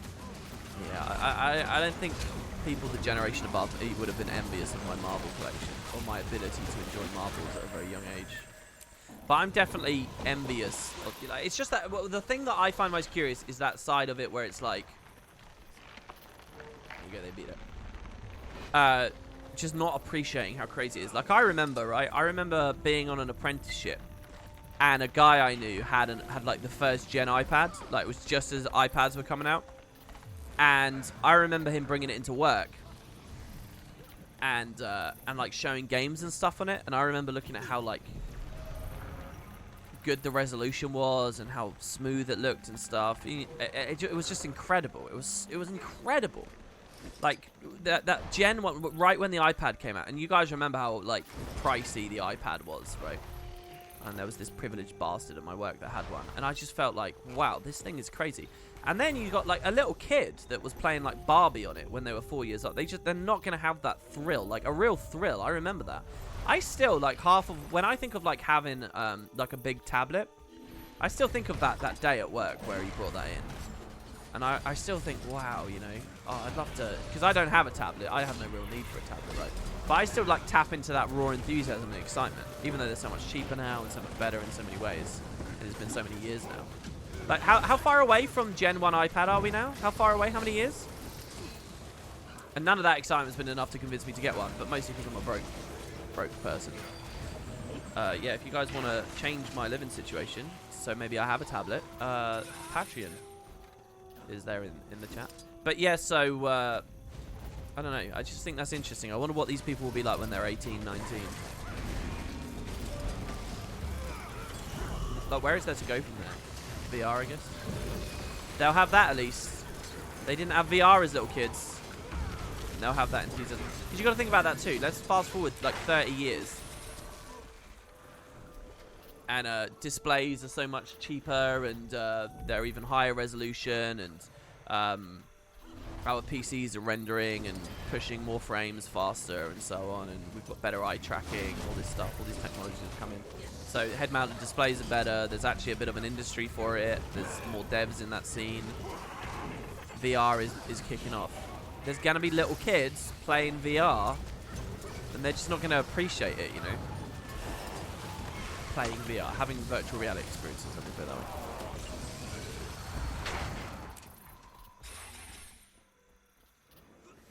Okay, so we kill that one. I think then we go like into the bandit area up north, don't we, or whatever? I don't know. I'm gonna go to the Pac-Man area and see. Actually, how many crests do we have now?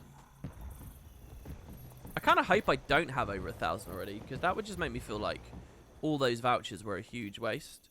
We might be there though, because when I consume this stuff, surely we'll get some out, right? Surely some.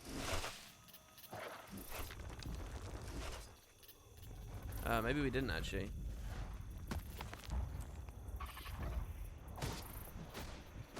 Yeah, we didn't get any. Let's try Pac-Man. Let's see if there's a lot of crests at Pac-Man.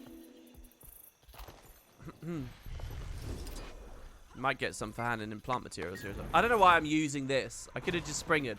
I probably could have just jumped on some of the mounts at this point. You didn't even need to do a springer charge jump. So we're going to kill a tendril root, get its thing, cash it in, hope that other people finish the event. And then we'll probably get a thing from... Wait, was that? It's like culled out. I can't see what items I'm getting right now. We might get from some from sand. Oh, could I just buy sand to filter then? Maybe? That is not going to be worth it price-wise. Except the Warhunt Tempest is so fun. You switch from Arcane to Fresh Air after seeing the video. I'm not sure which I like more. I felt tankier in Arcane, but it's possible that I was just more comfortable with it. It is a little bit more of a squishy variant. Like I say, I don't actually think that Tempest is up there in terms of like my favorite open world builds. It's one of the reasons I started it. But it is strong. I think the way I had that set up was my favorite way. That's really what I mean by best when I say these things, you know. So, can I immob him? No. I think I'm dead. Can we block him? No.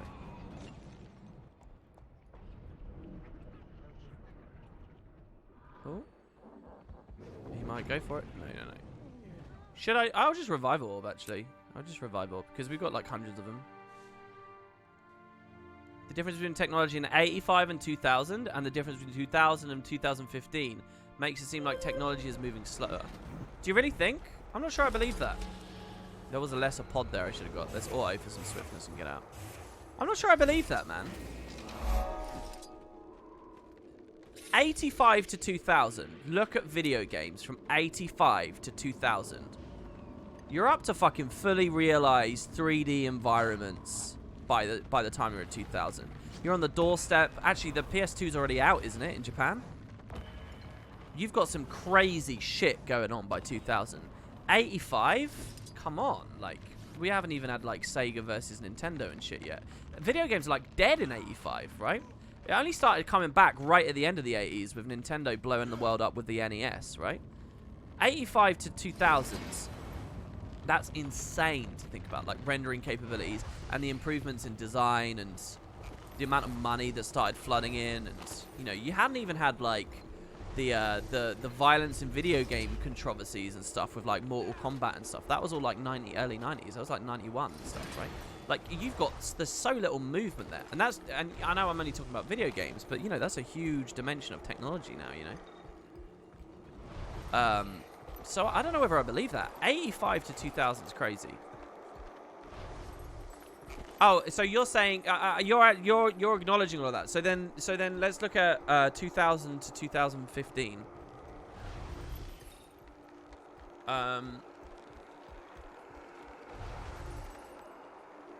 So what are the big advances there? Well, maybe you're right actually. Maybe it does, at least in terms of the world of video games. Oh, I actually have to play this, don't I? Hold on. I'm just wandering around. What do? We grab the Lesser Nightmare pods.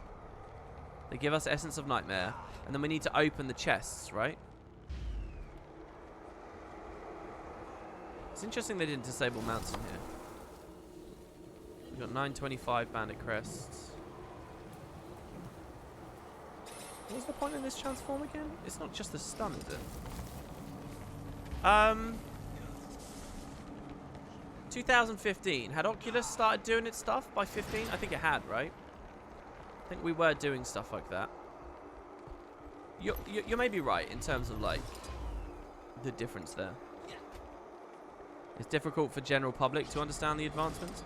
I mean, look, when we talk beyond video games, you got to look at mobile phones, right? This is what we're actually looking at, right? The 2000 to 2015 era. I don't know how young the people watching me are or whatever, but that was fucking insane. The difference of, like, can't pick up the phone while someone's on the internet because, you know, they're using the line, to 2015 with mobile phones and touchscreens everywhere, and you know, it's crazy. I like this is me. I can track this period very, very closely myself, and, like, you know, I have memories of my early phones, like, with polyphonic ringtones and stuff, right? And that was like the hype shit. Like, do you have polyphonic ringtones? Oh my god, this tune goes doo doo doo doo doo doo doo, and this one goes dee doo doo doo doo doo doo. Oh my god, that shit's hype. Wow, I can set a screensaver. Oh my, to then getting flip phones, to then getting color on phones and stuff, right? Like getting color on your phone, right? This is all this period. That shit was an explosion.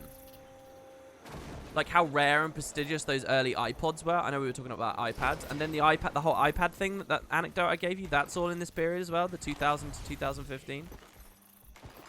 It's pretty wild, man. You think about where Windows went from 2000 to 2015. Like, a lot of us were still on, like, Windows 98, right? In 2000, right? Like, the days of XP, which is so profound and so massive and so cool, come and go, right?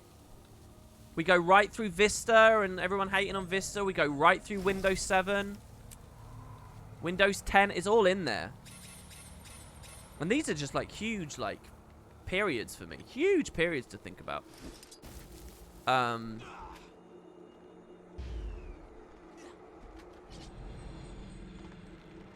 The death of Internet Explorer, the rise even, and death of Internet Explorer through Firefox, through Chrome taking over the world, and Google taking over the world. That's a huge period. I don't know. I'm not, I can't, obviously, I can't speak much about industry and, you know, the world of hard manufacture. Yeah, Windows 8 we don't talk about. So what do you guys think? Which was the more profound period? Well, I said Windows ME. I didn't actually have much experience with Windows ME. But isn't Windows ME, isn't that Millennium Edition, right? That's what it stood for. It was like, it was released with the year 2000 kind of thing, you know? So that was why that was on my mind a little bit more right there. Did I ever use MSN Messenger? Yeah, MSN. You play me that little MSN noise, I'll get a reaction. Here, you guys ready? I can differentiate the people my age from the people who are not my age based on how you're gonna feel in 2 seconds. I know, I just died. I just died for this.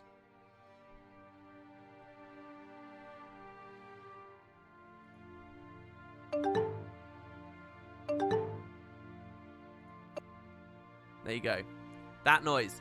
That immediately sinks me into being in my bedroom, using the MSN, and just hearing that ding. You'll be in like 10 conversations with different friends. There'll be ding, ding, ding, ding, ding. I actually get a little bit horny listening to that noise, right? Because it makes me think of like ex-girlfriends and stuff, and like just craving those next messages coming in, and, you know, just being in that space as a teenager where just everything you're doing is you're trying to get laid and stuff. That sound immediately resinks me into a whole other world, you know. A whole other world. Don't take it that seriously, guys. You know what I mean, right? Like, it's just a reaction. Yuck. Please, to be a teenager during the MSN days, people will know what I'm saying. This ain't it, man. I'm not... Come on, people. WP had more friends than me and a girlfriend. Well, I don't know. Yeah, I mean, I was okay popular. But, you know, just that feeling of looking desperately for lots of conversations and just having them, you know, and just that overlapping sound again and again and again and again and again and again. You got, look, some of you out there, you'll know. But for a lot of other people, that sounds just like nothing. It means nothing at all because MSN had already come and gone by then. So anyway, I really didn't do too well here. What I'm going to try and do... Oh, so wait, are we just in Vuln in this? Oh yeah, that's how this mechanic worked. We're in Vuln, and we can dip out early. Famous Guild Wars 2 streamer makes chat uncomfortable. No, come on, you get what I mean. Like, there's just that conditioning there, you know, there's that conditioning.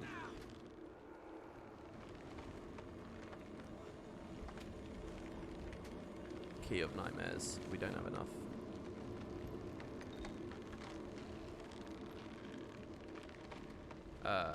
Nightmare key. It's only 13 and we need 25. Alright, I'm just going to delete these straight away. Because whatever, to be honest. We opened the chest twice. Let's try and do consumables again.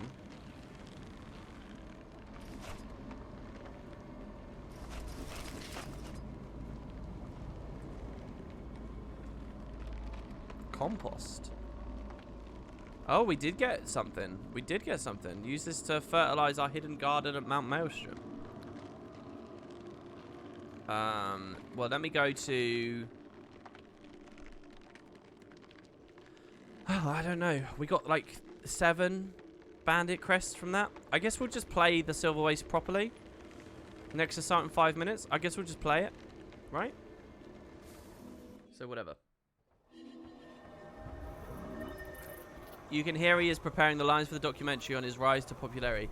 Back then I was okay popular, but nobody would have thought. Kappa, what are you talking about? You want to see WP just jock bully chat? What do you mean jock bully? What's jock bully?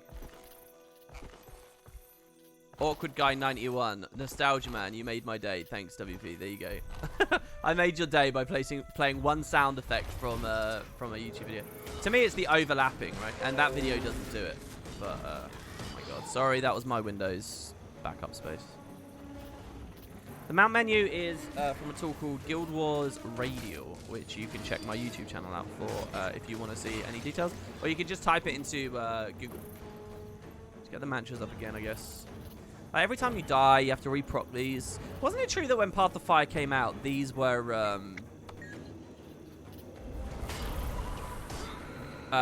getting disabled every time you used a mount? Like, can you imagine that shit? That's crazy. Windows sounds make you mad. Yeah, they just make me mad too. Maybe one day I'll be nostalgic about those too.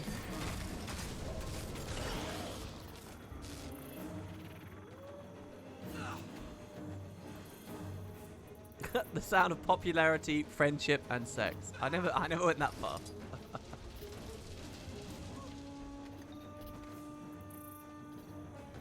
I can't remember the last time I logged into MSN. Do you guys ever wonder stuff like that?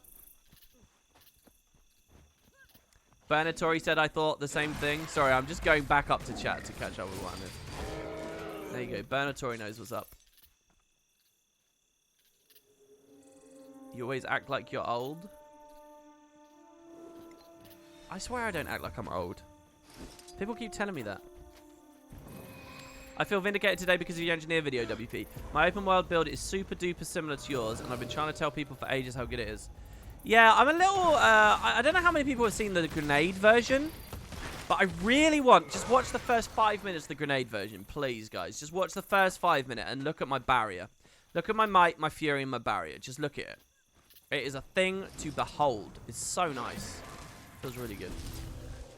You don't act old, you are old. Damn it, Smitski. There was always that one thread that knew when to message you, even if you hit in offline mode. I don't really have many memories of hiding in offline. I remember a lot of cheesy status updates, like, you know, like you'd pull lyrics from a song. And you'd be like, oh yeah, that's how I'm feeling. Yeah, those lyrics. Oh yeah. I remember a lot of that. I don't really remember. Did we really have avatars? I don't really remember that. Did we have avatars?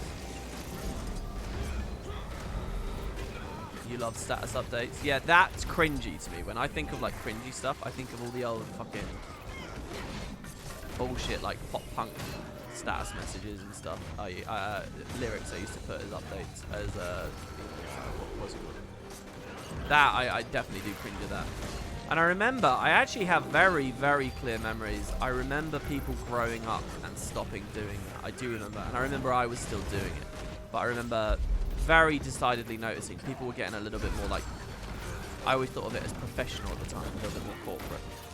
Like their name, like people wouldn't even have their name be their name anymore. You know? You wouldn't just have your name on there. You'd have like some bullshit. That would be your name.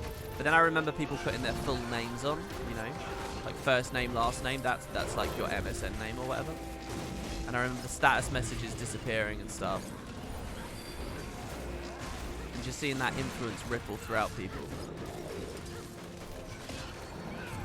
As all the other social cowards like me, scared of being ostracized, and eventually do it too, you know. And then the face of it changed. I think mostly Facebook killed it in a big way, right? Because of Facebook Messenger and stuff in those late years. You remember people logging in and out of MSN so their crush would be notified, reminded they're online. So annoying. I remember that too, yeah. People spamming on and off. I'd forgotten about that. You would just toggle like online, offline, online, offline, online, offline. This isn't good. Guys, we shouldn't be talking about this, right? Because there's all these little kids that I'm meant to be like pandering to and getting their viewership. And they're like, oh, what's this old people stream? Oh, no, I'm going to go watch someone younger. All right, we shouldn't talk about MSN. All right, it's dead. It's dead and buried. Let's talk about memes and Top Keck and let's say Pog and let's say Spicy and let's say let's just go on about all that bullshit. I'm drained now. I don't know anything else.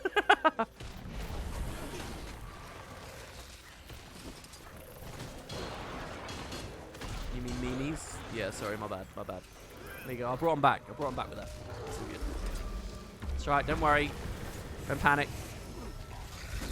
It's still 2019. You're still on twitch.tv.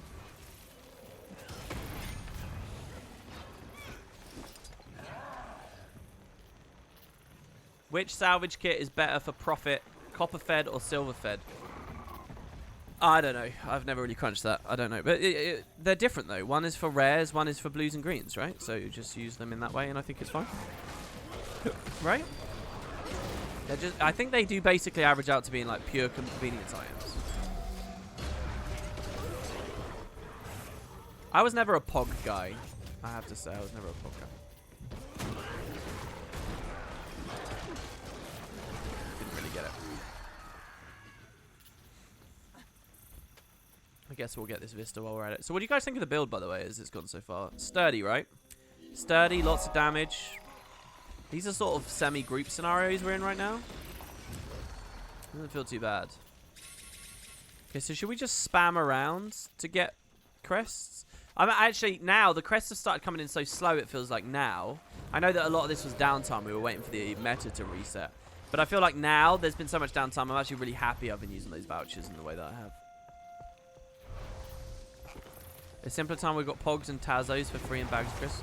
Well, to me, that's like, there's a whole bit you're missing there. There's a lot of stuff between Pogs and saying Kappa. Do you know what I mean? There's a big difference. There's a gulf between that. To me, like, Pogs and stuff, that's like early life for me. That's like early. That's like a couple of years later, I would have missed it completely. Kappa is like I'm an adult at that point. There's a lot of stuff going on.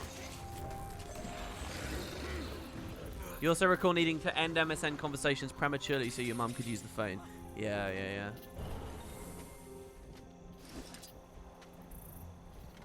You get a buff which gives you bonus crests now after you kill Vinewrath. Oh yeah, that's true. Hero of the Wastes. Your attempts against the Vinewrath have proven your dedication. Earn bonus bandit crests. Interesting. I forgot about that. How many is that though? And what is that? Just on kills or on event completions or?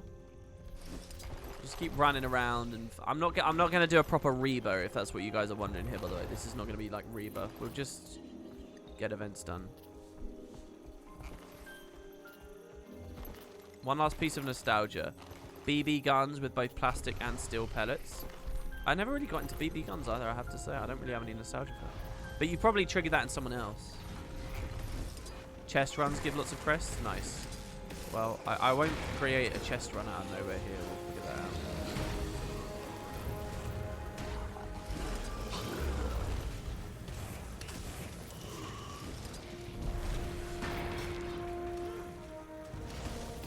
Am I going to go another day neglecting the Griffin races? Possibly, yeah. It looks like that might end up happening. Because I just want these crests. I just want to trigger this thing for Rodgort. And then I want to get on making the Hidden Garden and stuff, you know. But tomorrow, we'll probably open. We'll be a bit smart with how we open it tomorrow. Get our early tech, and then we'll actually remember to do the stuff we should do. It's just, I'm losing a lot of motivation for that Griffin. That Griffin is just so... I don't know.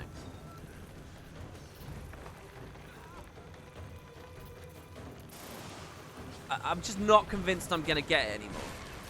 Does that make sense? I'm just not convinced, even remotely. Doing this for regeneration. Literally just for regen. Oh, okay, we're killing the thing. Good. Piles of sand, bags of gear. Do the bags of gear give me? I would assume they just give me gear. Piles of sand, though, we can dig down. We got 1 crest out of that sand.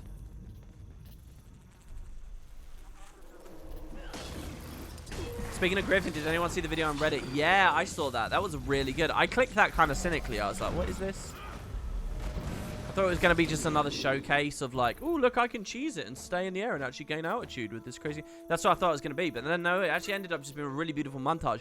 I actually think that's exactly what... That video deserves to be... The problem is the guy that made it, he didn't have this intention. But that video should have been called, like, just Guild Wars 2 or something.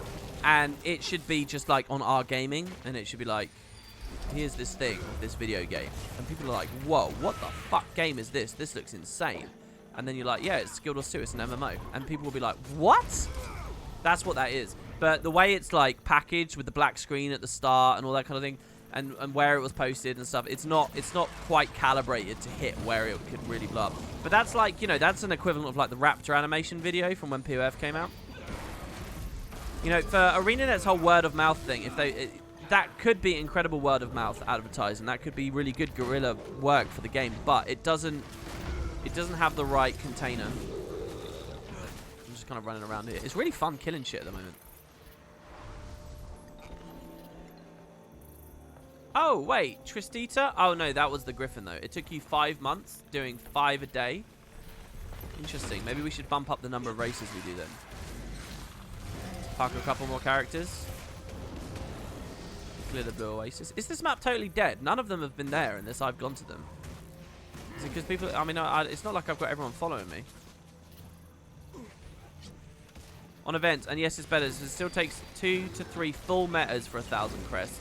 And you need to buy keys for crests to do chest runs. Not worth it if you only do farm crests. For me, it was really painful to farm 19,000 crests. You need it. So, Serval, you've done all of these. You did all 19 weapons, right? It was really painful. So you think the vouchers was a good shout from me so far, right? Using them on those. I wish I hadn't done some of them on the geodes. Are geodes a similar situation? Was that painful? Or who's my favorite story character? Logan just sprung to my mind there. I don't know if that's true, but he was the first one I thought of. And I like Logan.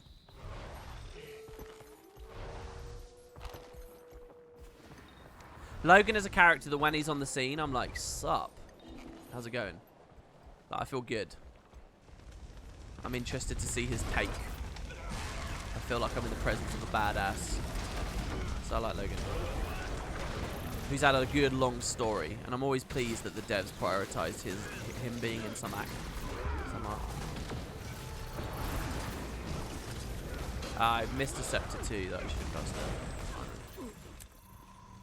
Really not getting much from just those.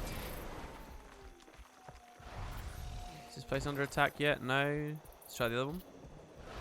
It's Goric. I don't think I like Goric more than I like Logan. I think I like Logan more than I like Goric.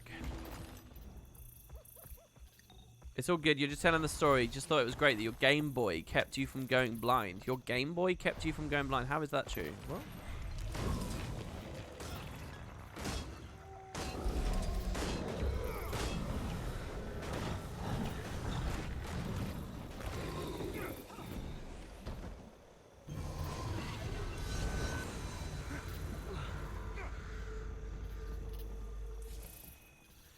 Obviously, WP, you didn't want to start Master with a fresh account. So my question is, how long or how many days would it take with a fresh, only one character account to do the Master Challenge? Dude, you're in for a huge thing if you go for that. You got to consider, I have like 6 years of gameplay already, you know, piled up. So, I think if you were really dedicated and really close on the whole thing, yeah, you could actually make a lot of big progress straight away. You really could.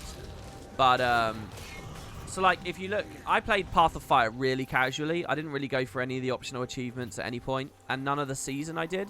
However, in the first 90 days, I pretty much had fully caught up. I'd done a whole expansion, and I'd done all of the side achievements for the upcoming Living World season and most of the loot and stuff. I did that in about 90 days. A lot of that stuff. And that's 2 hours of gameplay. Some of it was more, you know, off screen I was doing other stuff. But it was done in 90 days. Now, you can maybe suggest that Heart of Thorns would be the same. What do you guys think in chat? Do you think that it would be the same for Heart of Thorns or longer? I think Heart of Thorns probably would be a bit longer. Ex Machina and stuff I think takes more work. And, you know, the 100 Orc Basins and stuff. But maybe you can say Heart of Thorns could be like another 90 days if you're playing heavier. You know, maybe you could do that. So that's not too bad, you know. And all of a sudden you've caught up. And then maybe we say, you know, 180 days for all the other stuff in core. And getting the current events done and all that kind of stuff, you know. So maybe you can play catch up pretty fucking fast. But that's just with achievements. What about like economy? What about all the existing legendaries have? And then when you start dealing with competitive formats... Yeah, I don't have that. You know, I've got 13,000 out of 250 for World vs. World. But what about the 10k PvP games that you're going to have to play? Right? Like, I haven't even done that, right? I took long periods of not playing PvP at all, right? For most of my Guild Wars history, I don't really even think of myself as a Guild Wars, as a PvP player. But I'm only just coming to the top of that. So you're gonna have to do all those queues, and and the whole time you're doing all those queues, you're gonna be thinking, "Fuck! I wish I was in World vs. World, getting kills in there right now." It would be kind of nuts. I'm probably underestimating just how much of a platform I already have. But I'm telling you this: I've got like 6 years of gameplay that I started on. You start from a fresh account? That's crazy. Like I went to a Jebro stream the other day, and he said he was interested. He was surprised. He said, "Oh, you're not doing it from a fresh account?" I was like, what the fuck? People think I actually should be doing this from a fresh account. Like, their instinct is, oh, this should be a fresh account thing. I would not even remotely believe in this if it was from a fresh account. Just on the 10k PvP games alone. Just on that alone. I don't think I'm going to get to 20k PvP games in my life for Guild Wars 2. I don't think I'm ever going to get to 20k. I really don't. We're getting some more mails here. There's another coin since everyone else is doing it. Thank you. Yeah, well, are we getting all these random coins? When I was younger, my brother shot me in the eye with a BB gun. I was playing my Game Boy Color, looking down at the screen, and the BB bounced off the bone above my eye and lodged itself into my eyelid. Doctor said if it wasn't for me playing my Game Boy, I would have been blind because the BB would have destroyed my retina. That was the story. Oh wow, that's a cool story. I like your method there of mailing me so that I get the full context of your Twitch conversation that I only had a little moment from. That's pretty nice. Yeah, we never really did answer. What was more profound, guys? 85 to 2000 or 2000 to 2015? Which was more profound? It has to be 2000 to 2015, right? Maybe games and rendering and stuff doesn't feel like it went as far. Maybe. But just the internet, the prevalence, by the year 1999, yeah, the internet's around and people are getting into it, but it's still a little bit more fringe. The internet is just like something, you know, we interact on the internet on the toilet and stuff now. You know, everyone gets their phone out and goes on Reddit or whatever. I mean, I don't always find that weird, actually, but people always talk about doing that, right? I read a thread earlier. A guy was like, why does it feel hot when you go, but cold when you go, why is that? And someone was like, oh, there's all these people on the toilet doing whoos and ha's right now. Anyway, so, you know, I think that just the internet alone and the explosion that was over that 15-year period, and continues to be, by the way, continues to be. It's got to be 2000 to 2015. We all got distracted talking about MSN. And, you know, nostalgia sound effects and stuff. What do you think? How long we have smartphones? What do you mean? What do you mean? You're asking what the end of the smartphone era is going to be? Smitsky says it's this because I didn't exist in 1985. Oh, Honey1717 says it's less than 8 years. I see. GeoCities was huge. You gotta be careful. Was GeoCities huge? GeoCities wasn't being talked about on all the TV shows and movies and stuff at the time. Alright. GeoCities wasn't huge. You as a nerd probably interacted with GeoCities, alright? Your lifestyle, you realized it was, as far as the size of the internet was concerned and the proportion of stuff that was going on with it, GeoCities, sure, it was huge. But in terms of actually reacting and touching everything else, it wasn't huge. Like, one thing, I'm playing Borderlands 3 at the moment, and one of the interesting things in that game is they're talking about live streaming and stuff in the game constantly. Like, the villain is like a live streamer, alright? And that's weird to me, because to me, that's like live streaming and platforms like Twitch and stuff, like, that's them breaking through to other stuff, you know? How long till I go to watch, you know, the next Quentin Tarantino movie and it's starring like a live streamer or something? Do you get what I mean? Like, that's when you can tell things are getting bigger. And GeoCities is this thing people, you can find it on TV shows and stuff, and sometimes it'll be mentioned, but it's usually like deliberately, oh, let's talk about an obscure thing, let's talk about a nerdy thing. It's not like just casually like the thing. And I get that Borderlands is a video game talking about live streamers, so there's a more natural pairing there, but still. Could be a villain. Well, I'm interested in what they do, because Borderlands 3 has got such an interesting thing to do, because Handsome Jack was an incredible villain. It was a really good villain. I kind of love what Gearbox did there. If you guys don't know, the way that Borderlands tells a lot of its story, it's very Halo. It just does it through microphones and just like it projects audio to you. And they've made a decision through the way that they tell the story, right? It means that you're not actually interacting with the villain that much. He's just talking to you a lot. He's always talking to you, but you're not ever in the room with him. And the reason you're not in the room with him is because otherwise, why wouldn't it just be a boss fight straight away? Why wouldn't you just kill the guy? So they have like this problem that a lot of studios have, where it's like they want you to interact with a lot with the villain, but they don't want to have all these contrived, ridiculous, you know, encounters where they escape or you're, you know, they keep having to tackle this. So they just say the whole way through the game, he's just constantly talking to you through like a microphone. And so the devs know that you're eventually going to wonder, well, why is this dickhead constantly talking and never actually showing up? Why is he never showing up? And there's kind of a thing, gamers are just going to take it for granted because of that whole phenomenon I just talked about, why he doesn't show up. Because like that's just the way the game's structured. But Gearbox do this really beautiful thing where they roll that into the story, and they eventually have like they have this beautiful moment where they call him a coward. They're like, he's not around because he's a coward, right? And that was something they didn't have to do, but it was so good. They were very, very, very clever about it. And then when he finally does show up, it's this big moment, and then this big powerful death, and all this stuff happens. So they really played into it. They did Handsome Jack extremely well. So they've got like big shoes to fill, and I'm wondering how they're trying to do it with this like live streamer character, you know. I'm hoping they have something fun. They've got like an interesting thing going on with the character and their brother at the moment, but I'm very, very early. Don't worry about spoilers, I have none for you. I'm very early in the game. So I'm interested to see how they handle it. Are they going to have this be a character that I end up actually liking and I'm on their side or whatever? Like one of the earliest lines I've heard from the Borderlands 3 villains so far. I can't even remember her name, by the way. But one of the things that I heard them say is they have a moment where they say, "You're my first follower, and you're my biggest follower, my biggest fan, and you don't even know it yet." That was like a line, and I wonder whether that will end up coming true. You know, whether their dickishness will be justifiable. It's kind of like when I was watching Avatar, and you could instantly realize that a big character that's an antagonist is going to be a good guy in the end. You can instantly tell because they don't have them do anything too drastic or whatever. So far, I haven't seen this villain do anything too drastic, so I'm wondering these things. Anyway, yeah.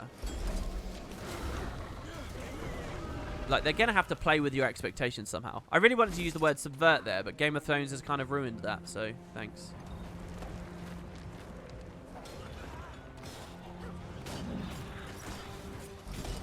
I now feel like I'm like a one-dimensional, you know, fool, if I dare say, subvert expectations.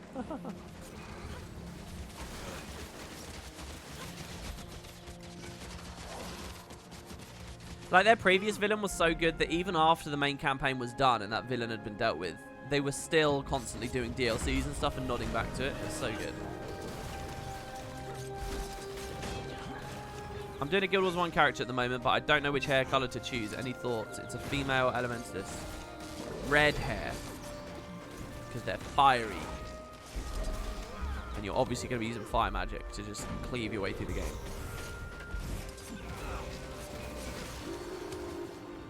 How has Game of Thrones ruined the word subvert? I still want to use that word, WP. Don't you ruin it? No, it's ruined it. I don't want to use it anymore.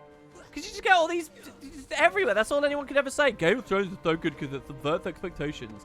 And then it became a whole joke that the writers didn't know what they were doing. They just wanted to subvert expectations. Subvert expectations. Like, that's the only language people had to describe, you know, Game of Thrones' impulse to keep you uneasy. And Game of Thrones' desire to make nothing feel safe. And to make it feel like you didn't know where it was going and sustain it. You know, all good stories are doing that. A story that is utterly transparent is generally not a good story, right? And the reason kids, you can always predict what goes on with a kid's story, right? And like a lot of shows don't attempt to do that because their target audience are people who really haven't experienced much media yet. So to them, oh my god, Team Rocket didn't steal Pikachu? Whoa, what a fucking surprise. They get away with that because they're pandering to kids. But any good story is trying to keep you on edge. It's trying to subvert your expectations. It's just a way of phrasing. We don't want you to know what's coming up. Because if you know what's coming up, the intrigue is gone. The adrenaline is gone. You know, you don't want to see behind the curtain. So the world has to feel authentic. And what you think is going to happen, maybe you go left on that instead, right? So, you know, it's just like one of those phrases that neatly encapsulated that in the past. But now it's just been drilled into the ground and punched to dust, and ironically so. And it's just like it's like a, I don't know, it's ruined, okay? It's not cerebral enough, okay, anymore. We have to be cerebral on the stream.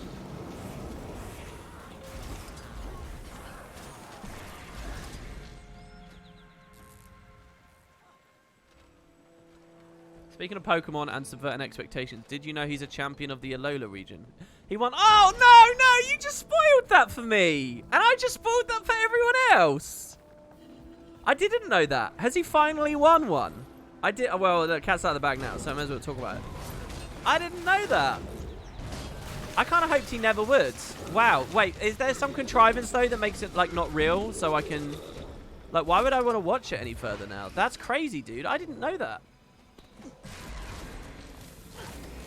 Have we got the 1,000 crests yet? We do. We're actually 11 over. All right, peace out. That's your Silverwastes. That's it, guys. All right. That's the Silverwaste phase of Guild Wars 2 Master. I know we already had a prior Silverwaste phase, and I'm well aware that more of the collections might ask us to kill the Vine Wrath later. It's actually really scummy of ArenaNet in a weird way. Not scummy. That's a bit strong. But it's pretty heavy for ArenaNet to have the Silverwastes Bandit crests on T2 and then push you back there for T3. Whenever you see the Vine Wrath on T3, that's going to sting. Because it's like, go do a load of the map, now go back, do a load of the map. For a lot of players. Wow, the next season has some leaks where it might not even have Ash in it. Nintendo has confirmed Ash's father is alive and trading somewhere. Ash is 30 now and he finally won a league. Was it good at least? That must have been pretty good to actually watch that and be excited. I thought he wasn't even in a league this time, though. I thought he was just at school. This season, the anime did things really weird. One of the real strengths of the anime was always dangling that over your head that you'd never win. Right, that was a part of the impulse to watch. I wonder what that is now. Pokemon is a crazy, crazy thing to talk about. Synonyms for subvert. Corrupt, debase, overthrow, overturn, pervert. Okay, so you want me to say that they're poisoning our expectations, but they're not. This isn't right. You can't just take any old synonym. It doesn't poison your expectation. I mean, in a way it does. I think that someone like George R.R. would be very thrilled to have their work described that way. But sabotage, supersede. Supersede is kind of an arrogant way. You thought you knew where it was going, but I've actually gone better. Suppress. They don't really suppress your expectations. Any good media won't do that. I don't think you'd want to suppress someone's expectations. You want them to have a sense of movement. You know, the only things that suppress expectations is like pure surreal, you know, work. So you just don't know what the fuck's going on, and like that's the experience that they're aiming for. They want you to not know, like on any level, you know. When you're trying to deconstruct the idea of a story at its very core, then maybe you're suppressing expectations. But beyond that, I don't know. Topple, Topple's kind of nice. Undermine. Yeah, I agree, Benji. None of them quite work. All right. You. Holy shit! I've given you so many bandit crests now. Here's your geodes. Now, we go back onto the other character, who hopefully still has the other stuff withdrawn. Do you think Guild Wars will ever break into the esports scene? I noticed someone clipped me yesterday talking about this, and I guess it's because they took heart in it, they liked it or whatever. But yeah, I think all they have to do is put a LAN out. Oh, maybe it's because they thought I was being funny. Because I said that all the no-lifers shouldn't be getting jobs and lives and wives and girlfriends and husbands and kids and stuff. That they should be playing PvP instead. And so, yeah, if ArenaNet does a LAN, I think if they announce a LAN next year, I think the base infrastructure is very good. I think the balance continues to improve. I think you'd see a lot of invigorated movement. The thing I think was kind of that the devs don't want to do is they don't want to just keep giving the prize pool to the same 5 people. They don't want to be like, okay, here's $10,000. See you in 6 months. Here's $10,000. See you. And you know, there's never any like new fresh competition. They don't want to do that, and that might be some of their reticence. Can I show them all the monuments in Guild Wars 2 sometime? You want to know what's in there if you want to go back and beat Guild Wars 1?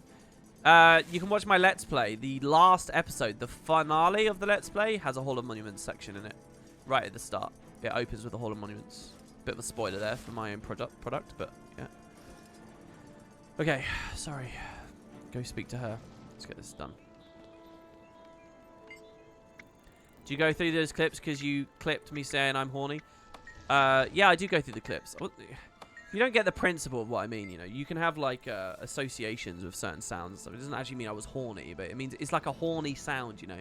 It's like the sound of a woman moaning, right? Erotically and seductively into a mic. That's a horny sound, right? Like, in a way, the MSN effect is similar, right? Do you guys understand?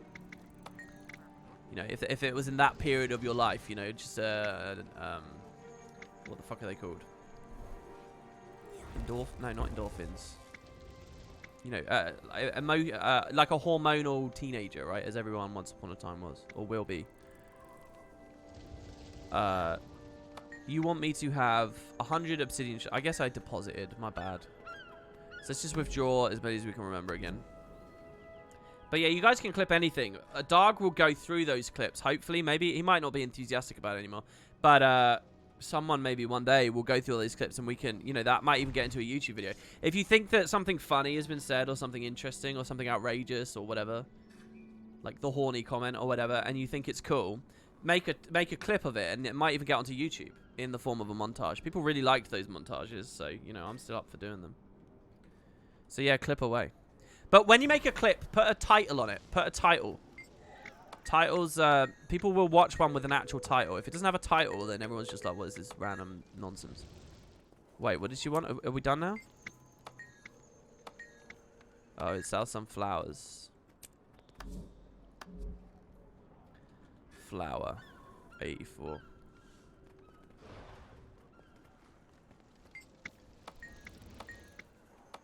There you go. She doesn't seem to want many. Does she only want like 10? Because we're not really getting drained much. Stabilizing matrices. Okay, so the torch head. This is really easy. Look, this is where we save up here. We can just instantly make a torch head, and we instantly make that. This is fine. This is really good. So let's just unlock the recipes, and we can be done with Rodgor. I knew that as an offhand, it wouldn't pressure us so much. Improve my torch head crafting. 5 of each and 1 of Delgimal steel. Torch head. So looks like we're a little bit low on steel, but I should be able to craft that up. Nice. This is metal as well, which I'm pretty happy about.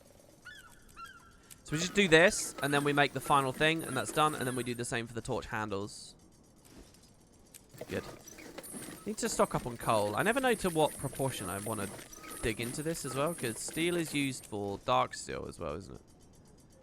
So Wait, it was 5 of each, right? We only wanted 5.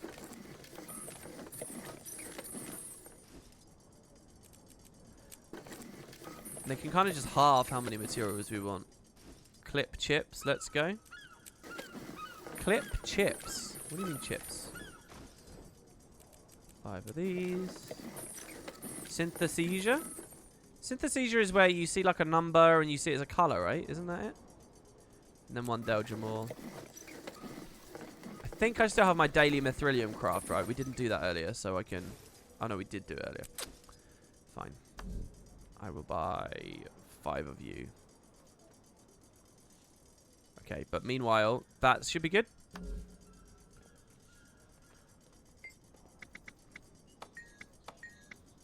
All the torch heads, and there's a weighted one. So, this is what he wants us to make. The weighted torch head. This is going to be cool. We're getting so many recipes, right? This is both not that expensive, and also we can refine a lot of it away. Sorry, the refinement would take time. Jesus, what happened to my brain there?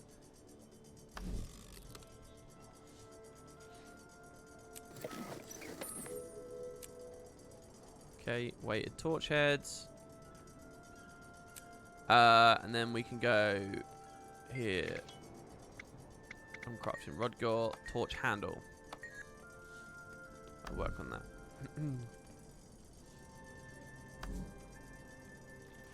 Torch handle. So we want 5 of each and 1 at the top.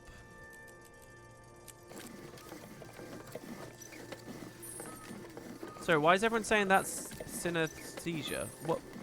Am I wrong? What did I say? That it's prompting everyone to say that. Oh my god, we got a lot of refining here. Let me scroll up. It'll be interesting to see what roles Ash, Imperator, Malice, Sword Shadow, and potentially Iron Tribune, Fume, Bright Eye will play in the saga, or if they'll just have minor roles while we mostly focus on Vanguard stuff. I reckon there'll be minor roles. They've only got limited, like, airtime, right? And besides, a lot of the actual Homeland stuff at first is only going to be the prologue, right? So I don't know how much further that's actually going to go. So we go 5. Did I make 10 handles accidentally?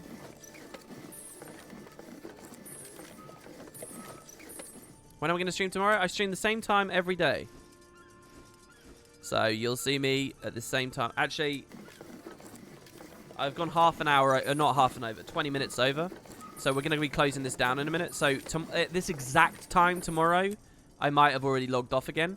But yeah, I stream 2 hours every day. It's pretty easy. It's just in the evening. It's currently as the sun is setting. As winter creeps closer, it's just going to be dark the entire time I'm doing this, which is going to be really fucking depressing. But yeah, I'm basically seeing twilight creep in right now. The sun's been up for the majority of the stream. It was actually kind of hot. It was hot as I started. I was feeling a bit uncomfortable. But now the sun's pretty much gone down. What about Tuesday for the patch? I still haven't decided on that. I want to talk to Kerry about that first. And then I'll see what we want to do. And then yeah, if we're going to stream it, we might just stream it like we did the other ones. Basically, I first started streaming patches when Thunderhead came out. That was only 2 ago. So I don't know, you know, we might be bored of that idea, but now we might want to play it in private. It's kind of up to you guys.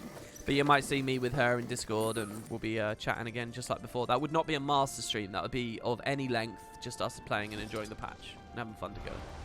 If I do choose to do that, you'll see an announcement going up very soon. And that'll be on a... Wait. What have I done wrong here? Why was my instinct to go to the TP? Especially given the fact that I spawned one. But you'll see an announcement on YouTube. The other thing you'll see on YouTube very soon is this gold crafting thing. Gold crafting, or the money podcast. I don't know if Red or anyone's still around. Balanced. That was a few hours ago. We were talking about that. Okay, so a stack of this. 100 of these. Something like, let's buy 10 of these, I guess. Oh, it's 100 gold. That's 20 again, though. I'm amazed how many of these... That's 30. I'm amazed at how many of these that I'm getting through. It's kind of wild, really. Can only have one at a time.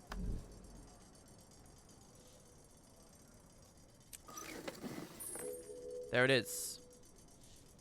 So now we get the recipe. Tips and tricks for Rodgot's Flame. And we get the essence. But I'm going to type the word perfected, because that's actually what we're making. The perfected torch. Rodgot's Flame is the skin. Very simple. Torches must be one of the hardest things to be creative and good about in terms of making. Salvage out the experiment to get its spirit. One more trip to the TP for 10 maintenance oils. Wonder why they picked maintenance oils for all of these rather than, I don't know, we don't have that one in excess anymore, which is nice. We did get it out of the bank. I was wondering about that on the other stream, but it does make sense now how that exactly worked out. We must have had one spare on one character and one spare in the bank. Yeah, they picked just these. Why not superior sharpening stones or other stuff? Alright, there you go. Prismatic lodestone.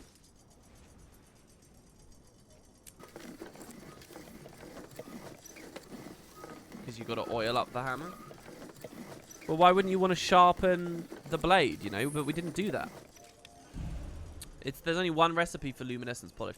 Oh, I guess, yeah, oil because it's polished. That's why. It's just the flavor thing. It's just flavor because it's always polished. This is never changing weapon by weapon. It's just always polished. Yeah, I was pretty brain dead there. That was pretty silly of me. All right, there you go. So we've now unlocked the final tier of Rodgot. Let's look at this UI. I'm really excited about this. Look at this. All these burning things. Fire provides both heat and light, inflicting burns against the foe and calling attention to itself through its bright, flickering nature. Use the flames for both weal and woe as you attain the legendary precursor, Rodgot's Flame. I actually don't know this word. Weal? W-E-A-L? What is that word? Someone define it for me? But look at this. This is cool. So we're just going to burn. We're going to take a torch from the Gruul village near Safewatch and use it to kill a pine cell. Oh. Ooh.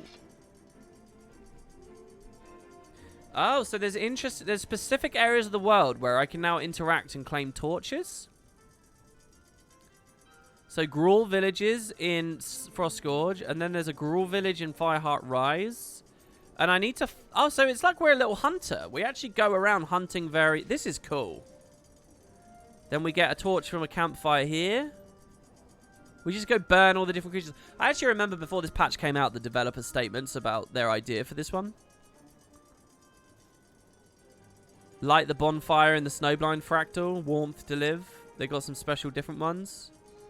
Doesn't actually look like there's many world bosses again. This is cool. Light the signal fires. That's easy. I was saying because that's Silverwastes. A risen corpse in Caledon. This looks like this is going to be fun. We've got a lot of fun ones now, guys. Look how many T3s we've got. There's loads of them. So I'm going to... and Sunrise we can do as well. Shit, this was something I wanted to do today, but we ran on. Took so long to do that Silverwaste section. We will get Sunrise T1 done as well. I promise. This one's not so bad. Till we can get that. There you go, guys. That is Guild Wars Master for the day. So thank you very much for watching. Keep an eye out on my channel because, like I say, if you want to know how to make gold, if you want to know how to become mega rich, I've got a hell of a podcast for you. And I'm going to resume uploading that in just a moment. Hopefully the fact that I had to stop earlier isn't going to, you know, mess with things too much. But there you have it. That's Guild Wars Master day 108. I think we're on 108 today. Can't quite see. But cheers, guys. It's been brilliant. And I will see you all next time.